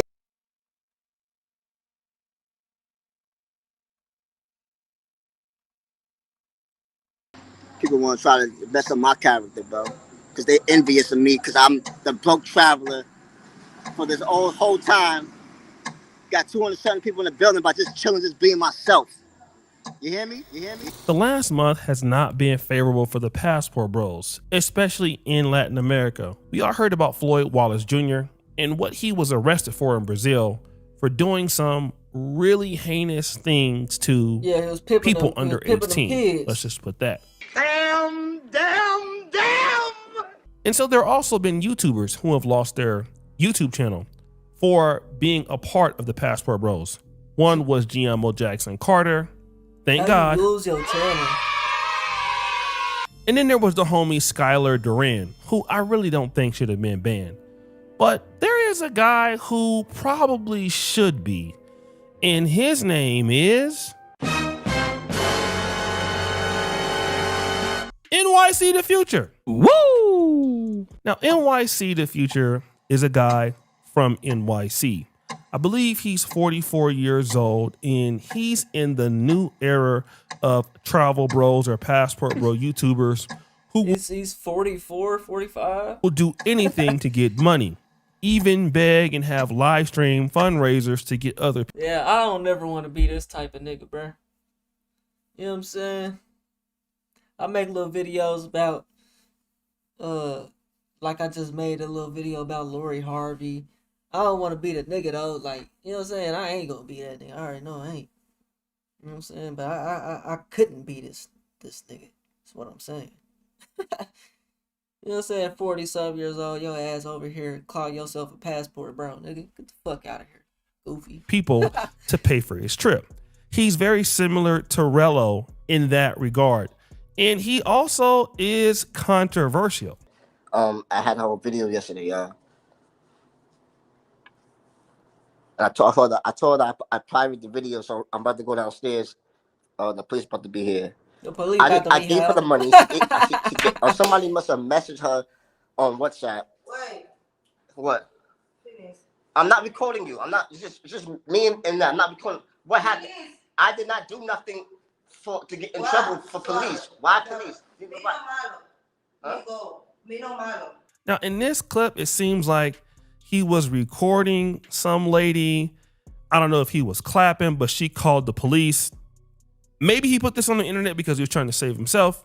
But the reality, these certain guys tend to have problems wherever they go, especially in Latin America. But outside of this problem, he finds himself in other trouble.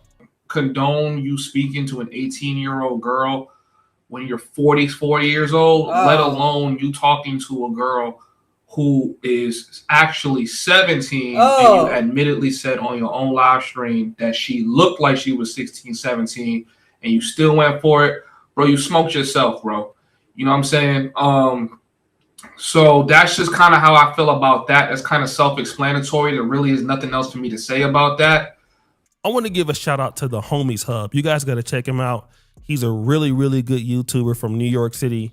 Very, very good edits and stuff. So I was basically following up on what was going on when he mentioned this whole situation about NYC The Future, but it gets worse. Bro, you out here dealing with 17-year-old girls. You don't know if she's 16 or 17. Like, bro, you can't be that horny, bro. You cannot be that horny, bro. Yeah, if y'all just now getting into the stream, the first videos I done was about the Corey situation where he was putting his hands on that woman. Y'all want to go back and watch that. You cannot tell me you left you out here dealing with 17-year-old girls. You don't know if she's 16 or 17. Like, bro, you can't be that horny, bro. You cannot be that horny, bro. You cannot tell me you left a job to go to DR and chase box, and then the box you chasing is underage box on top of that. Now you making everybody that even endorsed you look crazy. And then we come into this space and wonder why this space is so degenerate. Look at what is supporting. And his excuse is statute of limitations, or the hell, age of consent is 12 there, so it's okay because I'm over here. Niggas have no morals. it be niggas in America talking about age of consent is 16, age of consent is 15. Like, bro, what? No morals. And wonder why this space is so degenerate. Look at what is supporting. Damn. So NYC The Future not only allegedly was dealing with a female that might have been 16 or 17, although he said that she looked 18. Stop the cap. But also what is going on with this dude is that you quit your job at the airport to live in Dominican Republic full time. Now, NYC the Future is a 44-year-old man. And if you're 44 years old, that's typically around the highest earning points, 40s, 50s, sometimes early 60s. And, that's kind of when you make the majority of your money so that you would save that money for retirement. And so when you decide that you don't want to work during your 40s and then beg online for donations just so that you can go to the DR and clap and live there illegally, it doesn't really make sense. So, basically this guy admitted on a stream that pretty much he was kicked out of an apartment because he did not know the female he was about to deal with was under 18. But he tried to come on and defend himself.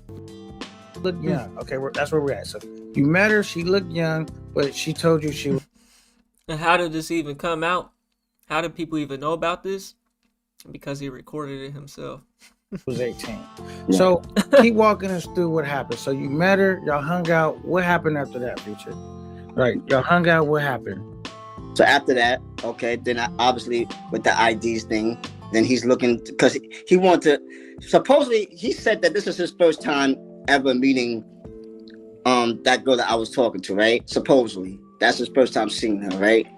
But later on to find out that that's that girl's best friend, though. So I don't know he, she, whatever they say, I mean, but supposedly that's his first time ever meeting the girl that I was talking to, right? So he was talking to me like, yo, I don't know, bro, yo, she looks kind of young.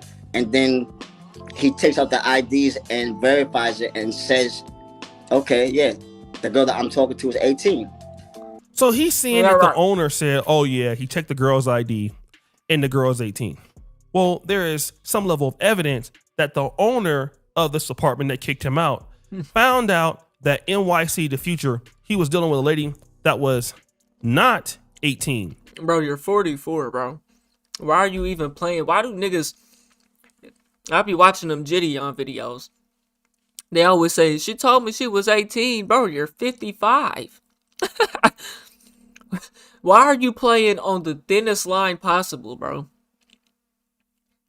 Like, right at the age of 18, that's what you're going to go for? You ain't even going to say she's 21.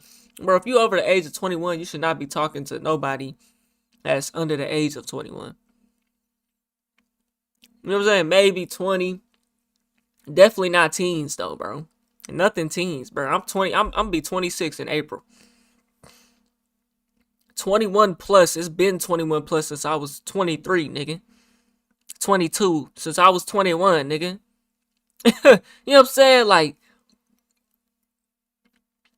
never would I ever talk to somebody who was a teen, bro. What the fuck? And I want to give a shout out to K9, No Fear Entertainment for that clip, and also even at 21, bro, these hoes are still young as fuck, bro. They retarded.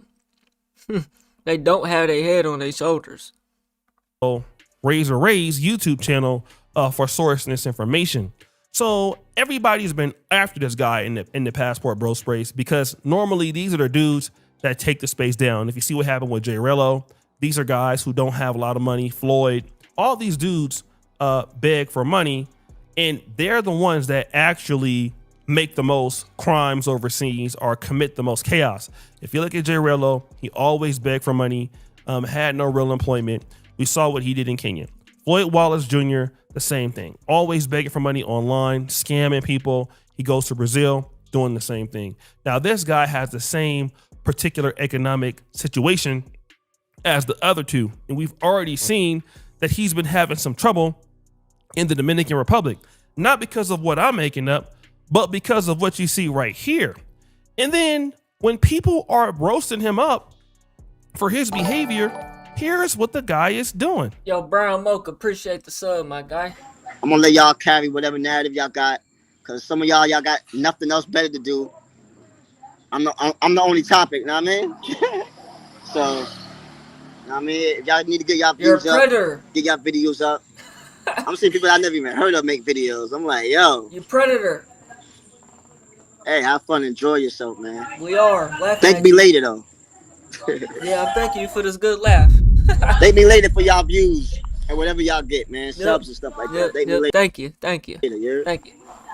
So Now, thank you for exposing yourself. We can get this nigga up out of here. He need to go to jail. You know what I'm saying? Nobody has nothing better to do. He need to get deported back to America and register as a sex offender. You know, there's no level of accountability. You got to get your views up and all of that. And this is pretty normal behavior, you know, trying to turn a situation in which basically he put this out there. He did it to himself. Exactly. But anybody who's commentating on the issues that clearly you brought up, now it's somebody else's fault. Somebody got nothing better to do. This is the same guy who begs for donations all the time, though, right? Woo! Broke and all that and this and that. But wait, there's more. But what I do want to say before I even get people out here, bro, yo, I don't condone. We don't mess with anything under 18. You heard? Is that right? Under 18. Y'all hear me? You're a big 44-year-old. Why are you even playing on that thin line, bro? So if she turns 18 tomorrow, you're still gonna talk to her? These niggas is crazy. Y'all see me right now, right? Stop playing games with my name like that, man. Stop playing games with my name like that, bro. You play with your own name. That's for anybody, yeah? So people got to stop playing games with his name, right? But wait. People get set up every day, B. What you mean by that, huh? People get set up every day, B. Now, let me just say this. I don't really know NYC, the future. This is the story that's just going out and going around. This nigga ain't never set nobody up in his life. He a fucking mark. He may or may not have done it. I mean, I don't really know. According to him, this is what his own calamity was. He admitted it on the stream. But the problem with guys like NYC, the future is, his like, teeth. He needs to get that fixed. Like I said, first.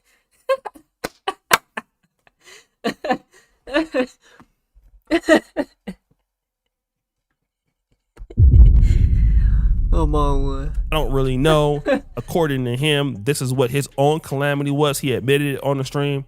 But the problem with guys like NYC, the future is, like I said, first of all, you can't really afford to be over there, bro. Like you can't. I live overseas. Living overseas is hella expensive, okay? Is that right? If you're living overseas and you don't have a business, you don't have the US dollar following you, and you don't really know what's going on, and you're not busy every day. And this is one of the things about a lot of the travel guys. They have a lot of idle time. And so when you have a lot of idle time, all you're doing is just, if you're not working, eating, clapping, going around, or scamming. These niggas are not clapping like that. Got him!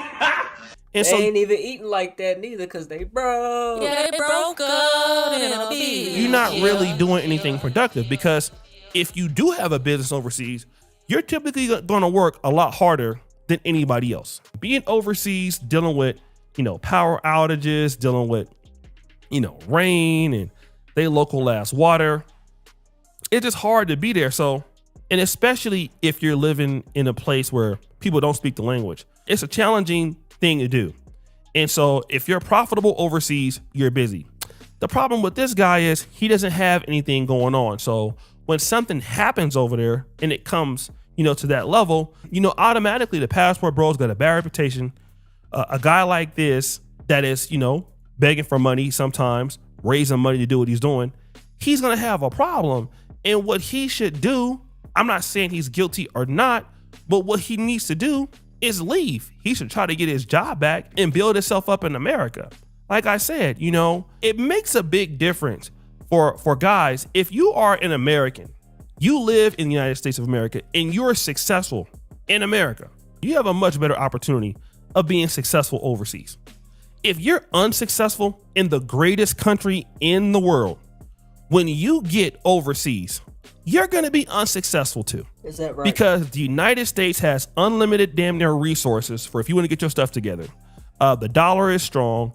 It's so much things you can do. You have access to equipment to bring over to your new country. If you can't be successful in the cheat code, you're not going to be successful in the DR. You're not going to be successful in Africa. And women are not necessarily going to like you in these new places. Why? Because like I said, you still got problems you got to work on, man. And again, having underage chicks, like I said, in your room that look 18 or look 17, and especially if you're a dude where, you are 44, and he admitted that he was trying to get her, get the number and trying to clap, and he barely had any money to pay her. I mean, it still looks bad. So he's trying to pay the underage girl to clap her? Because even if you are 44 and the chick is 18, it's a big difference. People gonna look and be like, well, why is he wanting somebody that young? Or like he can't get nobody closer to like 25, 28. And you just make it look bad for the rest of the guys. This is what a lot of the passport bros don't understand. When you guys go out there and y'all do this, you don't just embarrass yourself. You embarrass everybody in your community. Yep. Black, especially. All right. Americans, for the most part, have a good reputation, but you guys make it worse. Anytime you guys have a situation over there, or any of us. So it's only black people that's passport broing it up. They making black. Oh, I don't like that statement. Have a situation over there. They're going to come back and they're going to look and say, okay, here those guys go again. I see we got the passport bros again. They're having these issues. This is what they always do. Every time we let them come over here, we try to deal with them. This is what happens. Okay. It happens all the time. See, this is why they dusty. This is why they down bad. And so again, you guys can do whatever you feel like doing. It's your decision. But again, you're going to lose your YouTube channel over there dealing with them women. All right. And if there's anything coming bad about passport bro, why the hell, this is off topic, but why the hell these sunroofs like this? Like, why they open that way?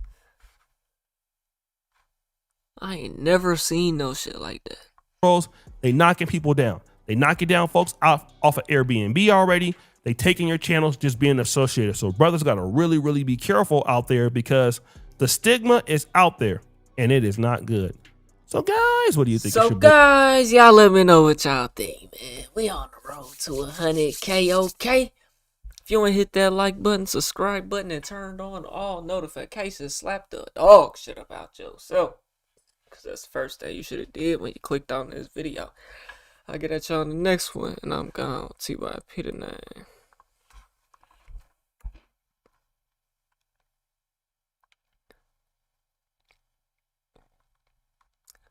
Nigga, chat ain't moved since we got off the Anton videos, the Corey Holcomb videos.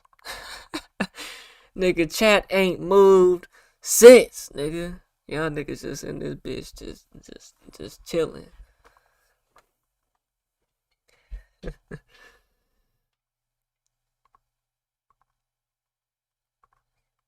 Alright, that's all the videos I've got right now.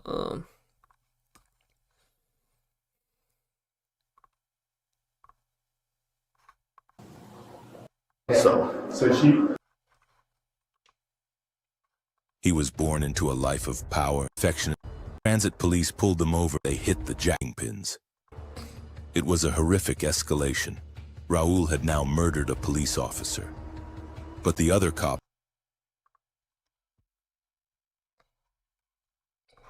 On January 29th.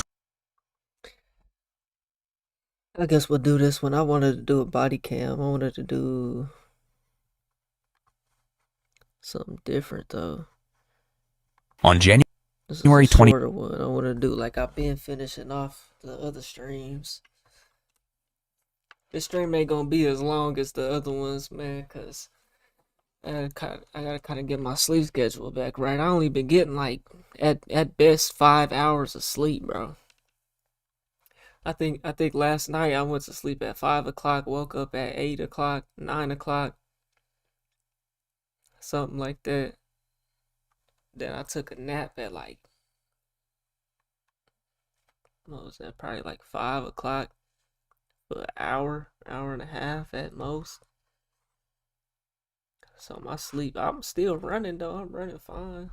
So I don't know why I don't know what's going on with me. Let me see if I can find a longer body cam. It's just now 2 o'clock.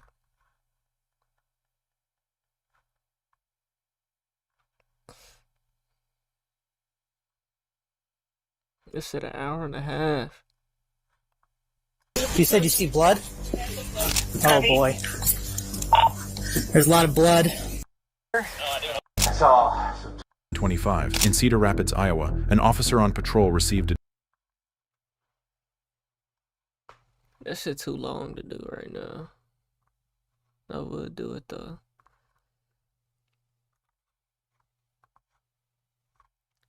That's something I'm about to. Damn, all these shits is 2 hours, nigga.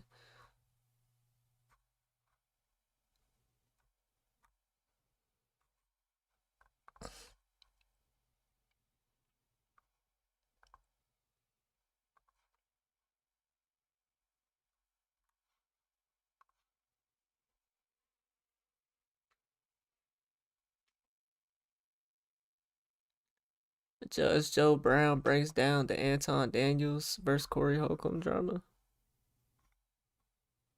The hell.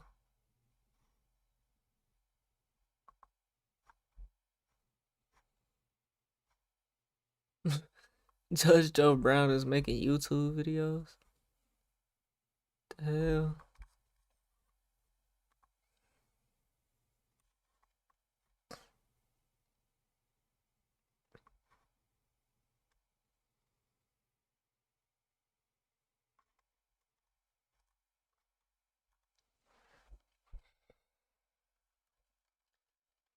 I'm trying to find a good little body cam.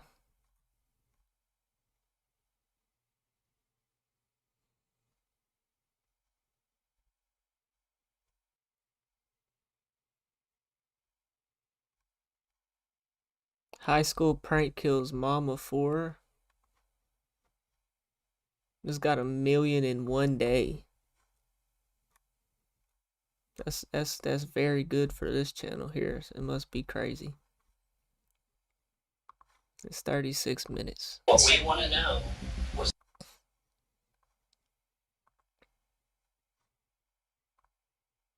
Like I said, if you just now tuning into the stream and you want to see the Corey Holcomb, Anton Daniel shit, it's the first couple videos of the stream. We're gonna do this one though, then we getting out of here. What we want to know was this an accident? There's always two sides of every I'm not liking this. I don't like this from day one. I don't like it either. Neither does the family of the lady that. Excuse me, I know that. I have felt very bad about that. That is sickening to me. And I have even said this is a horrible thing, that for you to sit here and say that he had something to do with this. You know, I feel really bad for this lady that's gone and her family. And this is not good to do to our family. Not my son. This is gonna Fuck break your my son. heart. I'm gonna lose my job. You damn right. I love that boy more than anything. Timmy, I know. Should have raised them better. Monday, September 2nd, 2019. It's Labor Day in Logan, Ohio, and 44-year-old photographer Victoria Schaefer is taking advantage of the beautiful day at Hocking Hills State Park to capture 6 high school students for their senior portraits. Schaefer has just finished taking the photos and is walking back up the staircase when the students hear an unforgettable, loud cracking sound. When they look back, Schaefer is in a heap on the staircase, not moving. Lying nearby is a large log that must have tumbled from the cliff above. The crack they heard was the log landing on Schaefer's head. One of the students runs up the staircase to grab her cell phone. 911, where's your emergency? Okay. And you treat it.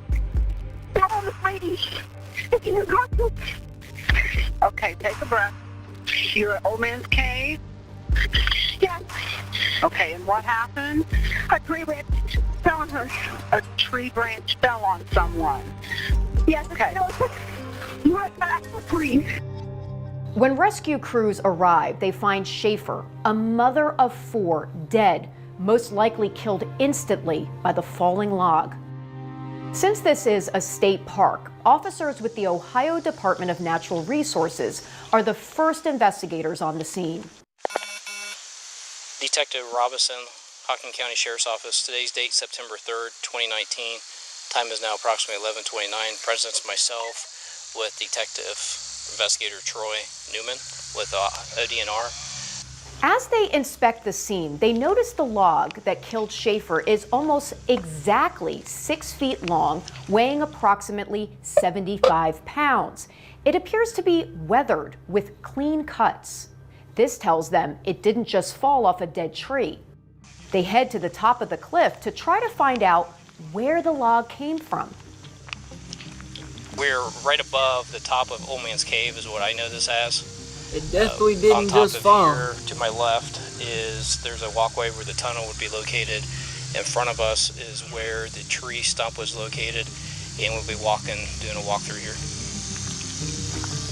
Up top, they see other cut logs, the same size, in a pile, 44 feet away from the cliff, nowhere near the edge, and certainly not close enough that they could roll off on their own. So it's what no we accident. believe is here, located in this section, is where the approximately 6-foot log was located at, which you can still kind of see where the log was located with discoloration, or it's been there for quite some time. They begin to form the theory that someone must have moved the log from the pile over to the cliff. From there, it was carried over approximately about where Nicole and Rose is at, where they're getting ready to go off the side. They're going to do a exact measurement from the edge down to where the female deceased was found. The ODNR investigators determined the log fell 76 feet, about the height of a 6-story building. Damn. And with the right log on top of her weighing head. 75 pounds, they begin to suspect that it would have taken more than one person to get the log from the pile to the edge of the Hell cliff yeah. and then eventually over it. They determined Schaefer's death is suspicious, and they call in homicide investigators from the Hocking County Sheriff's Office. Hocking Hills is a popular local hiking spot, and this being Labor Day, the park is filled with families and hikers. Who would throw a heavy log over a cliff on a busy day in the park, knowing someone could have likely been standing below? Some kids. Over the next several weeks, detectives speak with witnesses who were at the park that day. They learn people were spotted on the cliff before the log tumbled over, but so far they are no closer to figuring out who threw the log. Finally, on October 8th, a month after Schaefer's death, a call comes in to the Hocking County Sheriff's Office. Is that right? Hello? Hi, is this Deb? Yes, it is. Hi, Deb. This is Lieutenant Robinson from the Hocking County Sheriff's Office. I had a message to give you a call. Yeah. Okay, my daughter's a student at Logan High School, and she has a friend that she rides the bus with. And this friend's boyfriend had admitted to her that he Talking too much. took part in the death Talking too of, much. I'm trying to think of what her name was, Miss Schaefer. Yeah, at the state park. Actually, I'm going to have you speak to my daughter. She can give you the information a little bit better than what I can, okay? All right. Hello. Hi. So, a girl at the bus with her now ex-boyfriend, Ex-boyfriend, huh? apparently was one of the two boys at the park who partook in the branch falling down and hitting Miss Schaefer. Damn. I didn't know about this until this morning on the bus when told me, but she has a message on her phone. I don't know if she deleted it now that she's told me or not, but of him saying that there's something serious happened. It was right after apparently the incident at the park, that something serious happened at the park and that he needs to talk to her, but he can't send it over text. And then apparently on the 3rd at school, he told her what happened. Apparently, according to what he told, he and one other boy, apparently the other boy's a junior, but I don't know his name. Why you, man? Niggas is retarded, bro. You're retarded enough to even do some shit like that. Then you're retarded enough to tell your girlfriend that's gonna break up with you because now you're a murderer. And then go tell her friend about it that went and told her mom and called the police.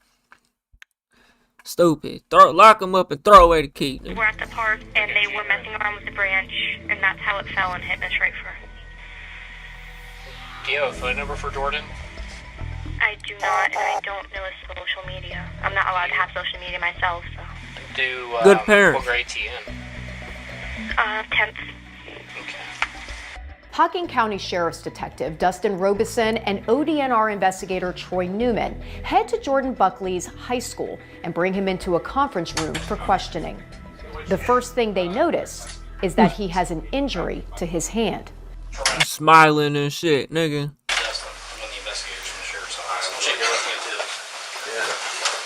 Your scooter? Yeah, that's the only thing that happened. Yo, you wrecked this scooter. I do like racing stuff on the scooter, like at skate parks and stuff. And, well, this actually was not a skate park. I was just riding my scooter through town at this point. And I live over by the Carlin house, and I was riding down the hill, and I fell, and my thumb went. The investigators move on to reading Jordan his Miranda rights, and he quickly seems ready to talk. Now that I know what this is about, this is... I was there that day. Oh, is that right? I don't remember what day it was, but I know it's in like September. So, it was last month. Me and my friends were... I know you're nervous and you're going to get it all out. That's great. We want you to get it all out. Just let me finish up a few things right here and we'll get... And now let him talk, man. Nothing really happened. The is that detectives right? finish reading Jordan his rights. So what was he saying? Then they get down to business. Obviously, you're ready to start rambling. Let us Ramble on. talk. You want to hear? Well, we're wanting to listen, so spill it. Well, so that day, me and my friends. What was y'all I don't doing? know if you guys want me to give you their names or not. Oh yeah. Give it. Oh yeah. Please give it. Jaden Churches was with Oh. Miranda Spencer and I don't know his last name. How old are they? Miranda's 19. Jaden is Adults. 16 or 17. Adults. I know he's his junior. We were just walking around, bored. So we were like, let's go on a hike, and we just went on a hike. Where'd you hike at? You know when you go down, you cross the bridge, and you go up. So you was at Old Man's Cave? Yeah, we were at Old Man's Cave. That's where we went. And then when we went there, nothing was happening, but we went up, like on the back side of the hill, and then we came back because some guy told us that some woman got smashed by a branch. So Oh, is that down right? to the bottom part. And you over here dropping names of who you was with. This nigga, man. Niggas are retarded, bro. What they gonna do is they gonna go get your friends and they gonna give them statements of what happened and their side of the story and come on, man. And then we came back up and there was a bunch of like EMS people running past us and sirens. Is that right? Yeah, that probably was true. So we just left. But Jordan appears to be leaving out some details. Oh, yeah. The investigators call him out on it. This is the time to come clean because there's some allegations been brought against you. What were they? Well, you was there. You confirmed that you was there. We knew that you was there. So there's more to this story. Tell us about the branch being up on top. Well, that I didn't do anything. Like, Is that right? I just don't like snitching on people. That's the problem. Is that right? Oh my god. You telling the cops you don't like snitching on people. That means you know what happened, nigga. Oh, but you wasn't a part of it. Oh, but you're hiding a murder. Now, Jordan's story starts to change. This is the time. I know, this is not about snitching. This is about telling the truth. And telling the truth gets you further than not telling the truth. So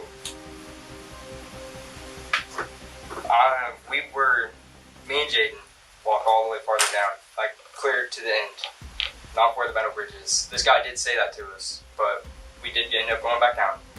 But I skipped a part of what we did. We walked all the way down to the end of this, and Jaden kicked off a branch. Not a branch, it was a log. Oh, Jaden did it, huh?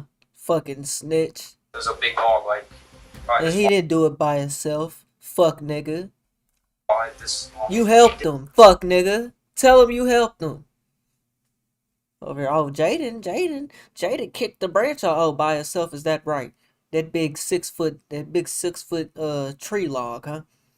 Ain't just a branch. That's a log. And it rolled off the cliff, and it made a loud bang, so we ran. I don't know if I wasn't like paying attention to what he was doing, so I don't know if he intentionally kicked it or if he like stumbled on it. Did he pick it up first and carry it? No. He didn't pick it up at all, not that I saw. How did he get on the other side of the tree? I have no idea. Based on what the witness told them, the investigators know Jordan is lying. Yeah, damn and right. soon his story begins to fall apart. You've been following this on TV. Following what? This story on TV. Have you seen anything on TV? Social media? I've seen Stop the anything about it. cap. Nothing. You don't even know what happened that day. No, I just didn't acknowledge any of You Didn't acknowledge it. it. Yeah, I just didn't like think anything of it. So you know what happened? Not really. You had no idea.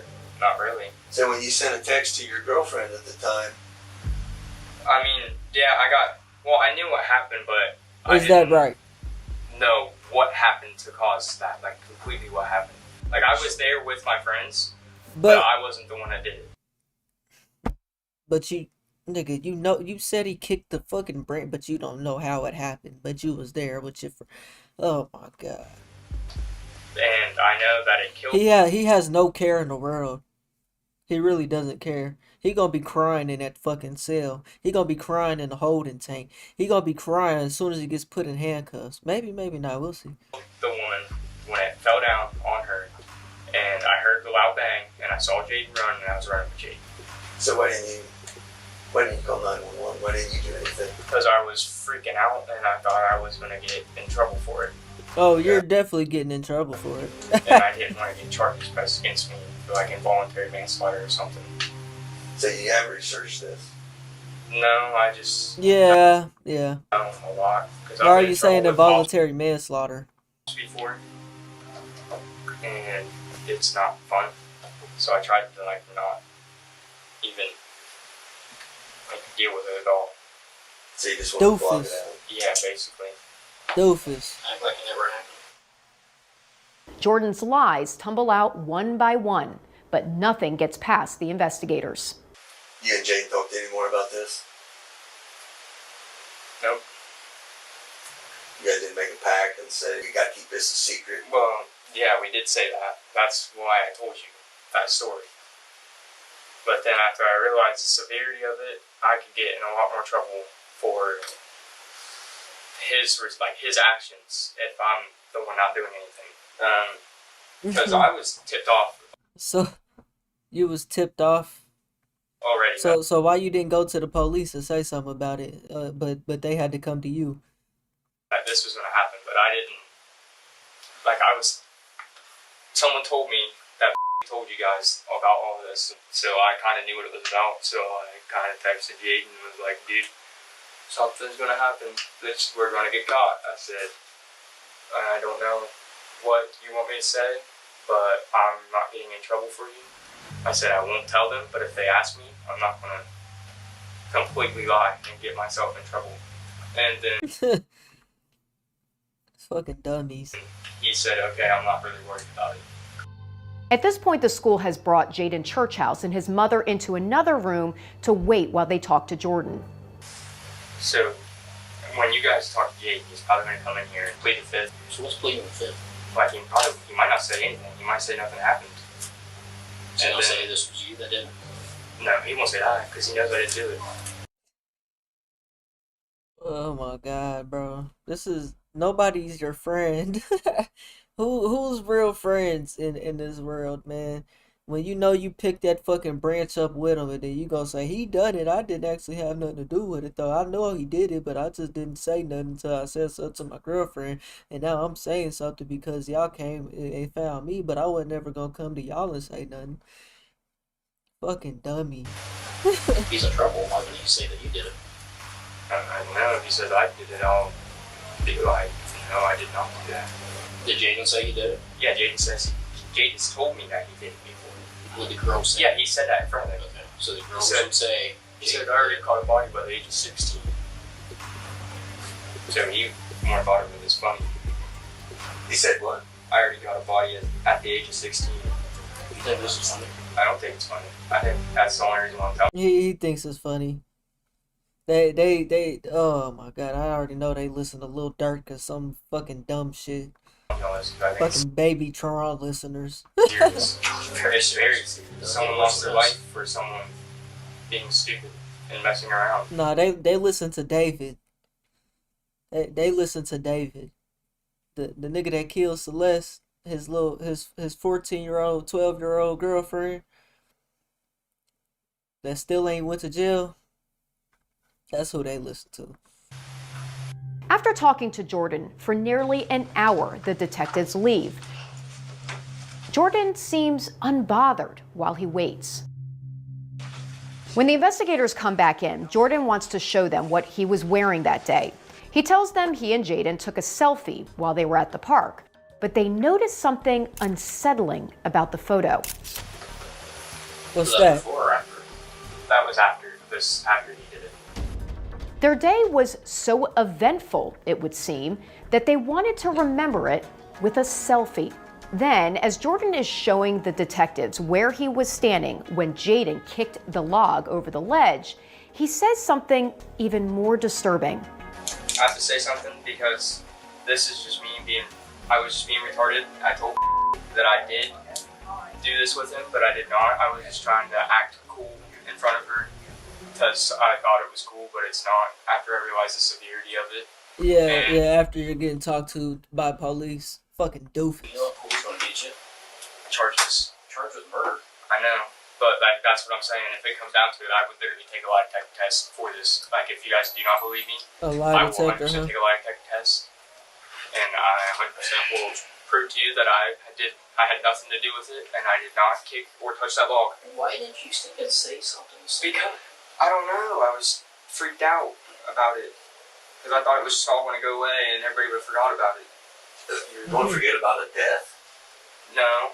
Fucking dummies, I don't bro. know. It's- Like nobody was ever gonna come across her dead body. You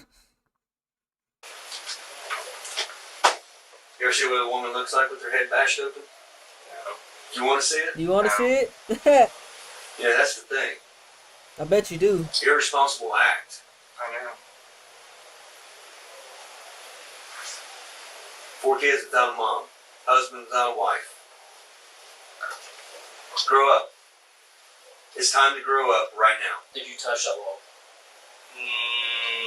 Why are you thinking about it? Why do you have to? When I was standing in front of him, he said... Wait a minute, before you answer. Oh my God, bro. I want to tell you something. You know what DNA is? Yeah. You do. Yeah, I know what DNA is. So I touched the log Oh. to move it out of the area.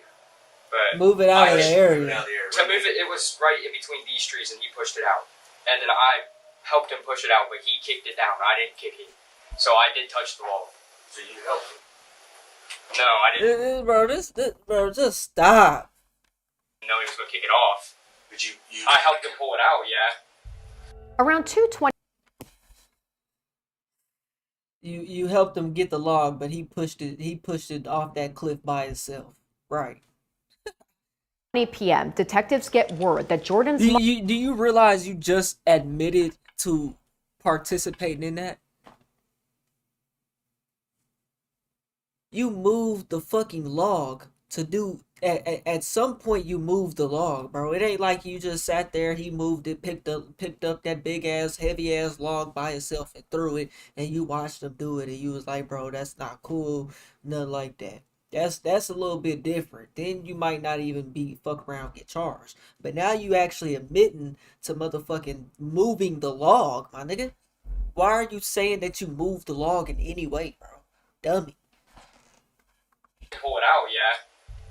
Around 2:20 p.m., detectives get word that Jordan's mom, who had been notified at work that her son is being interviewed by police, he's is Jordan? on the phone in the school resource office, and they head there to let her know what's going on. Were you a part of it, Jordan? I didn't, like, push it off, but I moved the log with him. I pulled it out. I didn't know he was going to kick it off, though. But a woman died. Why did you not tell Chris and I this? Because I freaked out, Mom. I freaked out. It doesn't matter. You're cooked. I taught you to do right, Jordan. A woman lost her life and you knew it. Always coming first is what you do. As Jordan's mom makes her way to the school, back in the conference room, Jordan makes an offer. If I get permission from my parents. Could you guys take me there and me show you everything that happened? Like to Old Man's Cave and me take you there. Can I do that? Yeah. I would Sure. much rather do that because I can completely, clearly explain everything that happened. In Yes, perfect sir. detail, and I will tell you everything. I think that that's. We can do that. I think that's a good Yeah, we idea. could. Yeah, good. Before Great they idea. leave the Yes, school, they sir. want to talk to Yes. Jaden, but investigators have one more question for Jordan. What's what that? do you think would happen? You know there's trails throughout. People walk trails. Yeah. You know, Hocking Hills has 3.5 million visitors a year. Yeah. So what's the odds of you think somebody's underneath that edge right now? Not right this second, but back here. What's the odds? Pretty high. Pretty high. But How high? probably like 60-70% that someone's probably gonna be right there. Because there was a good bit of people there that day. Yeah, it was packed. Yeah, it was. Probably couldn't find a parking place. No, it was packed. And So you know it was packed. yeah, but I didn't know he was gonna throw it off. Like I swear on everything, I had no idea he was gonna throw it off.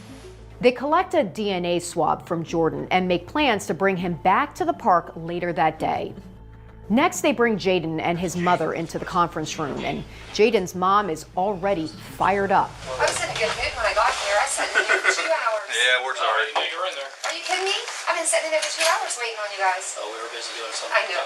So I gotta be if at work in 15 if I do minutes. that, Oh, you're not making it. Oh, I was in a good mood. She fired up, ain't she? Jordan. Jordan? He's my friend. Which Jordan though? I know a lot of Jordans. Jordan. Buckler. Buckley. Buckle. I mean, he's a great under me and I've hung out with him before. He rides scooters with me sometimes. It quickly becomes clear Jaden has no intention of telling the detectives what happened that day. Well, Jaden, we've been beating around the bush, and I'm just going to get straight to it. There was an incident at Hocking Hill State Park. I know that you was there on September 2nd. Am I right? Yes, I was there. Okay. Tell me about that day. We pulled up and we were about to go hike and go down and look around. And then some dude comes running past. And he's like, somebody just got hit with something. They rehearsed this, bro. They rehearsed this because this is live. There was no dude. I mean, there probably was a dude. There might have really been a dude that said something though, but it's not to the degree that they're trying to say it to. Like, oh, they just didn't know nothing about it, and here comes this dude saying this, this and that. You know what I'm saying? And then they got out of there. No. They sat there and waited around. And a dude happened to come up to him. You know what I'm saying? And say something. And we think she's dead. So we're like, what? And we turn around and we leave because we don't even want to go down there and see it. Or Is that right? Once we're walking out, there's like ambulances pulling up and all this. And Before we come in here, we already have all the answers. Might be one or two that we don't know. We've already talked to people. Okay. I know about your Instagram. We got intel. A lot of things. A lot of serious accusations been brought against you. And this is the time to tell the truth, to help yourself. Because right now, it's really serious. Really, really serious. As detectives begin to push Jaden, his mom decides she's had enough. You need to be honest right? and upfront. Because we know a lot more than what you think.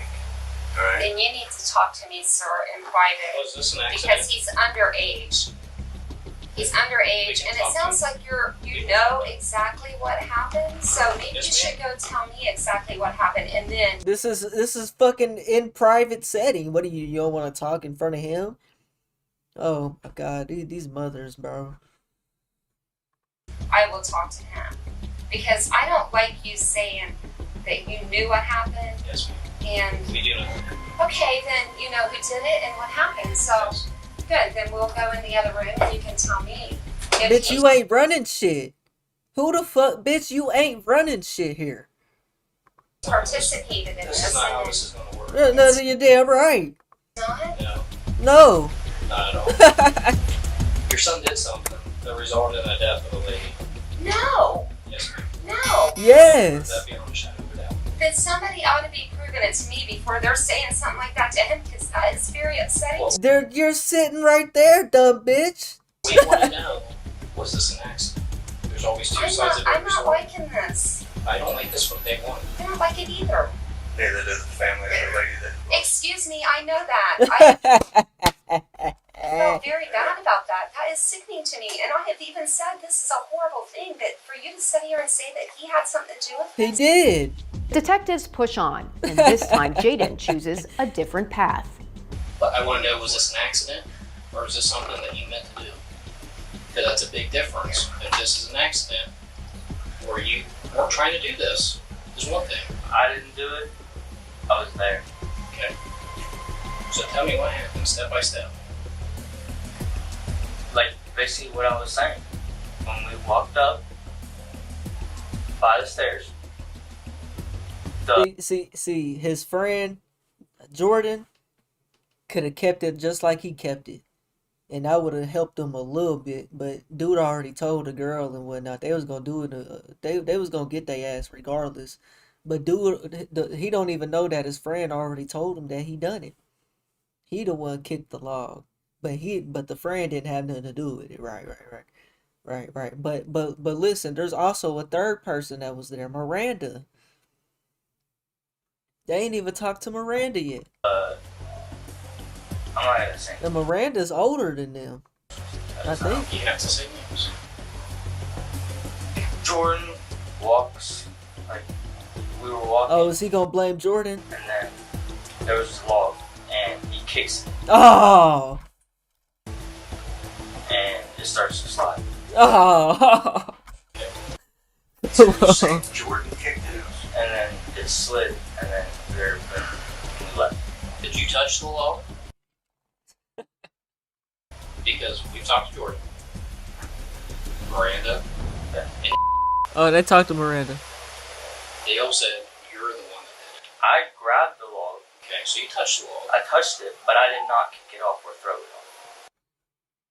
What do you think about that, Mama? Then what happened to it? How did that smash a lady? He got kicked off the edge. Who kicked it? Jordan. Oh boy. Jordan kicked it? Yes.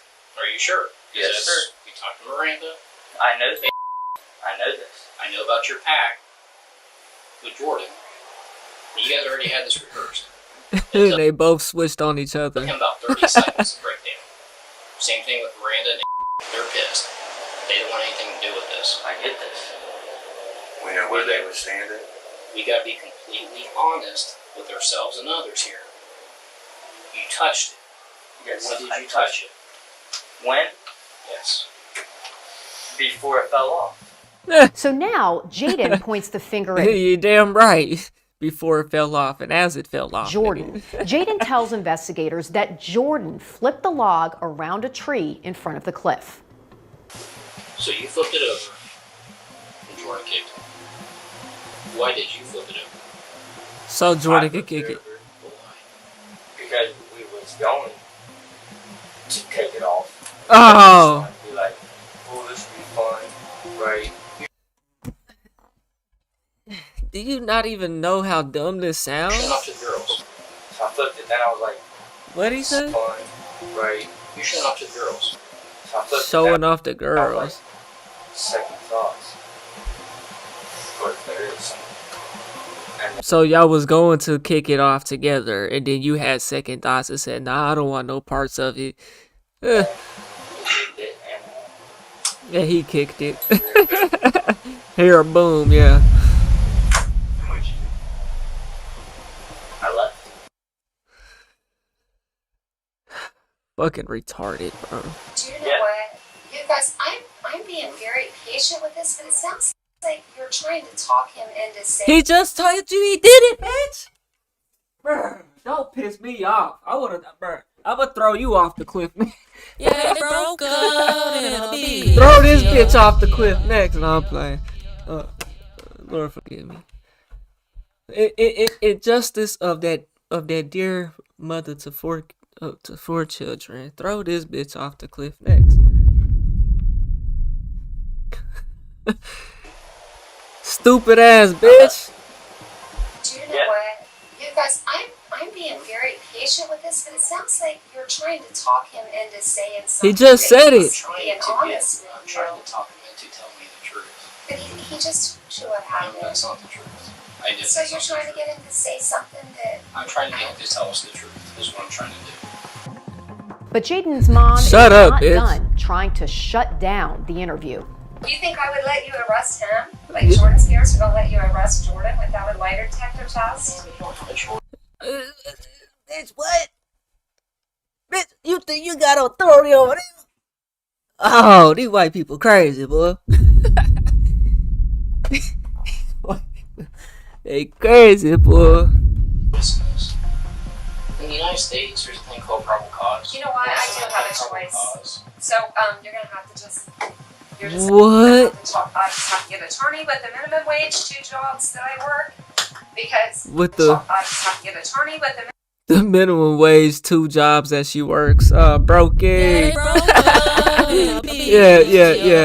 Education is screaming real loud right now. Stupid hoe. Minimum wage 2 jobs that I work. Because... You know what? We do have choices. No, you don't. You don't have a choice. Okay. Well, when you get the I know this lady died.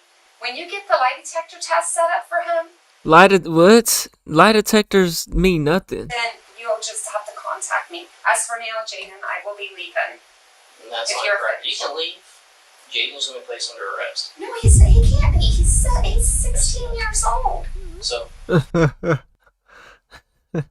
Say that to every black kid in America. it doesn't matter. He did something that resulted in the death of Miss Schaefer. Where are you think you're gonna take him? To jail, bitch. No. Yes. Evidence, DNA evidence. There's evidence of what happened. He just said what happened right in front of you, dumbass. Oh. You guys both touched it. It both resulted into the death of another. You're both gonna go for a homicide. Unless there's anything you want to tell me. I told you everything that happened. I told you who kicked it off. I told you who flipped it. Is that the story you're gonna stick with? The investigators leave the room, and when they return, they take Jaden's DNA. They leave the room once again, and when they come back, another officer joins them. What Jaden's mom says next shocks Hocking County Detective What's Dustin that? What the Wilson. fuck this bitch finna say now? From your statements and Jordan's statements. Alright? You're going to be arrested for right now. You're going to be detained. We're going to take you down to JVC. Yes, ma'am. The prosecutor and the judge already signed off. Yes. You gotta think about this. We have. You know what that's doing to me? That's hitting me in the head with a log. You cannot. These people are crazy. This bitch said, you know what that's doing to me? That's hitting me in the head with a log. Are you serious? Lock this bitch up too, bro. Throw her off. Hit her with a real log. You know what that's doing to me? That's hitting me in the head. How do you have the audacity to say that, you dumbass hoe? Wow. I know there's got to be a comment about that. Jaden mom is the exact reason why that self-entitled brat is the way that he is. Mom doesn't have an ounce of sympathy. Props to the teen that told her mother they should have been charged as adults. 3 years in juvie is a joke. Wow, we already know that. Did the mother just say, it's like you're hitting me in the head with a log? That's some balls of her. Wow.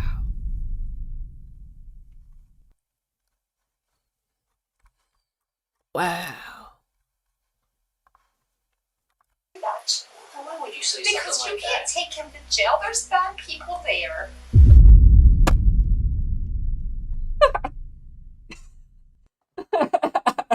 There's bad people there, bro. This bitch, man, hit her with a real log. There's bad people there. You can't take him along the Your son is bad people. You're trying to take him away for something That he did, yeah. Again, this is not me. This is the She prosecutor's can't believe her kid is getting arrested. office. This is the actual prosecutor and the juvenile court judge. This is out of my hands. These are the elected officials doing this. You're just gonna take him out of here? Yes. With him right now Yes. School? How's that make you feel? Yes, it's embarrassing. How does it make you feel? Tell us about it. Make me feel very good at all since the beginning of this is September 2nd at 6:20 when I got that phone call and I said, Right. It does not make me feel good at all. This doesn't make me feel good. Do you know what? I have raised this boy for 17 years by myself, and this does not make And you're a failure. me feel good. Why would you take him out of the school like this in front of these people? Oh my God, bro! This is white women everywhere. This is universal to them. This is how they're cut. There's a car right there. Generalization. He's never been away from me. So what? Get used to it. He's never been away from me. You can't just take him down there. Yes, ma'am, we can. So, Well, change isn't always a bad thing. Oh, you guys. You're going to have a court date tomorrow. Today's Thursday. So Friday he'll be in front of the Yeah, juvenile you'll court be able to judge. get to see him on Friday. The first judge. Right. And I told Don that he needs to what he needs to do, the options he has. Go ahead, kiss him on the lips too. You guys, please don't take him. Listen to me. Tomorrow the arraignment will be at the juvenile court. You know where that's at? No, I Do you know don't. where the courthouse is? It's the second floor. The order courthouse. And I'll find out what time it is, and I'll let you know what time you be there. Detectives take Jaden away. This is going to rip my family apart. I'm going to lose my job. Around 8 p.m., they head to Hocking Your minimum wage job. Hill State. You got another one. You can say he had 2 minimum wage jobs. Hold on, let's Google. Let's take a quick Google search. Is Ohio minimum wage? Oh, she doing good for herself in Ohio. Y'all get paid $11 an hour minimum wage. Oh, that's good as fuck. Oklahoma $7.25. Oh yeah, you doing real good out there. We still $7.25 out here. Yeah, you doing real good. Yeah, you doing real good for yourself. Park with Jordan, his mother, and stepfather. But when they get there, Jordan changes his story several times. Sometimes he says he was looking at Miranda Spencer and the other teenage girl who was with them and didn't see Jaden throw or kick the log. Other times he says he can't remember what Jaden did. Investigators quickly begin to poke holes in his version of events. Hey there, I want to come down here with this. I want you to watch this. This is going to be you. I'm standing here. How you said you were like this, right? Yeah, and then I turned around and looked completely at them. You looked at them. Yeah, and I was talking to them. I was having a conversation You know with what Miranda. peripheral vision is? Yeah. I can see everything he's doing right now. Right, peripheral. Remember what he did. Not only that, there's twigs and branches and everything right here that made noise that would have caught your attention. I mean, if Chris is here and I kicked this, or was it one of these? Would it? But so would did, that? Would did it make Jaden turn around and grab it? You got your bad hand. That's a clear path. No, I did not. I did not pick that log up. Like if I would have picked up. Get your story straight, because right now. Get your story straight. I know. I'm trying to tell you. Like. Okay. I'm trying to think. If he threw it, it wouldn't have bounced. If we would have threw it like that, it wouldn't have bounced like that. Anyway. So if he would have kicked it, it would have bounced. Or if he would have pushed it, it would have bounced. But I don't know if he did any of that, is what I'm saying. So can you hear that baby right now? Yeah. I mean, that was a baby crying. I know. You didn't hear anybody screaming? No. Nobody yelling? Jaden and them were yelling at me to run with them, and then we ran. Before this incident, 3,000 people here. I hear people down there right now. I didn't hear nobody down there? Maybe 20 here. I wasn't really paying attention. I was more just talking to all them. Jordan tells them that he turned his head when he heard Jaden say he was going to throw the log over, and then he saw the log bounce Just over look the the edge. other way, huh? You heard what sounded like a gunshot. Yeah, I stopped and I saw him run up there, and I wasn't thinking anything of it because, like, I didn't think anybody was going to get hurt that afterwards anyway. That gunshot sound was her head split wide open. That was her skull crushing. I know it scared me. It sounded like a bomb, like a loud, like an AR or a bomb exploded. Yeah, exactly. And then when I saw him right there, he turned around and said, "Jordan, come on," and then he ran. As they're trying to work through the details, Jordan has a question of his own. But what did he tell you happened? He said you did it. He said I did it? Yeah. Really? I'm dead serious. Like I told Chris and your mom. Alright. I believe you. I believe you. I think you're being honest. I want to take. That's why I want to make sure that this was not here. He said, I did it? Yeah, just like you said he did it. Yeah, I never touched a log over here. I'm not saying you, but did Jaden ever grab anything from there? Not that I recall. Jordan insists he only moved the log a little with his foot because his hand was injured, and it was Jaden who sent the log over the edge. But the investigators' suspicions are raised again when Jordan walks them through what they did after the log went over the edge. Jordan says they walked past EMS as they arrived to help Victoria Schaefer, then stopped to take a selfie. It seems they didn't just run out of the park and back to their car. Miranda was mad at us the whole time. For what?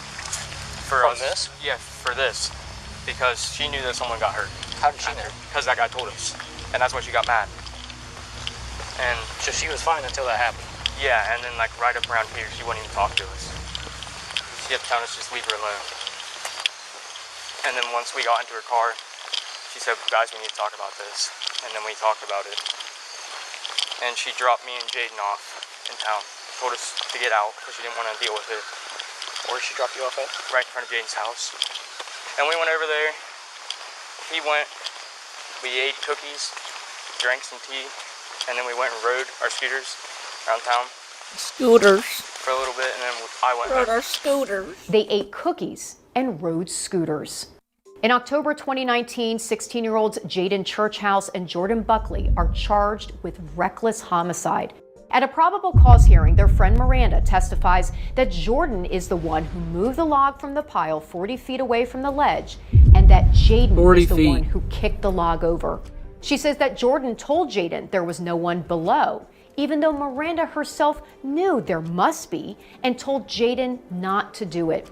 The judge sends the boys to adult court and charges them with murder, involuntary manslaughter, and felonious assault. In September 2020, both boys, now 17 years old, plead guilty to involuntary manslaughter. The judge sends them back to juvenile court for sentencing, and in October 2020, they're sentenced to 3 years in juvenile detention. Wow. Miranda- Fucking 3 years. Let that be some black kids done that shit, especially in fucking Ohio. Charged as adults. Why are they not charged as adults, bro? That's ridiculous, bro. So they said Jordan moved it and Jaden actually kicked it, is what Miranda said. Miranda Spencer, one of the other teens present the day Victoria Schaefer was killed, pleaded guilty to obstructing official business and was handed down a suspended 90-day jail sentence. A senseless act forever changed countless lives and left Sounds like we need to start doing crimes in Ohio. 4 children without a mother. If you go do crimes, do them in Ohio. All for a fleeting thrill. For Law and Crime Investigates, I'm Kristen Thorne.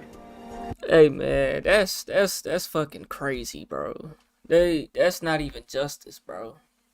That's not even justice, bro. The fact that they was even so lucky enough to even hit that woman, bro. Wow, it's just crazy, bro. Like aim was just on point, huh? In 3 years. This was probably already 3 years ago when this happened. They probably out now. 20 years old, got a whole life ahead of them. Mama got what she wanted. Slap on the wrist. There, you can't take him there. There's bad people there. You know what this is doing to me? It's hitting me in the head with a log. Bitch, what? Someone needs to hit you with an actual log. Throw you off that motherfucking cliff. Stupid bitch. That shit pissed me off. Man, y'all let me know what y'all think, man. We on the road to 100K, okay? If you ain't hit that like button, subscribe button, and turned on all notifications, slap that dog shit about yourself. Because that's the first thing you should have did when you clicked on this video. I'll get at you on the next one, and I'm gone. TYP the name. Alright, chat. I'm finna get up out of here, man. It's 3 o'clock in the morning. Finna hit the hay, dog. I may be back tomorrow. We'll just have to see. We'll just have to see if I'll stream tomorrow or not. We will just have to see, man. Can't promise y'all nothing. I guess the weather is 4 degrees right now, so and we got some snow all this morning. So I don't know if I'm gonna have to return to work on Tuesday or not. That'll just depend. If I don't have to work Tuesday, then it'll be a stream again tomorrow night. If not, if I do end up having to work, I won't really know till the evening time. I might just have to stream or just record videos in the evening. So regardless, man, make sure y'all got all notifications turned on, man. So you'll be notified when I do go live, man. Appreciate y'all tuning in, kicking it with a nigga.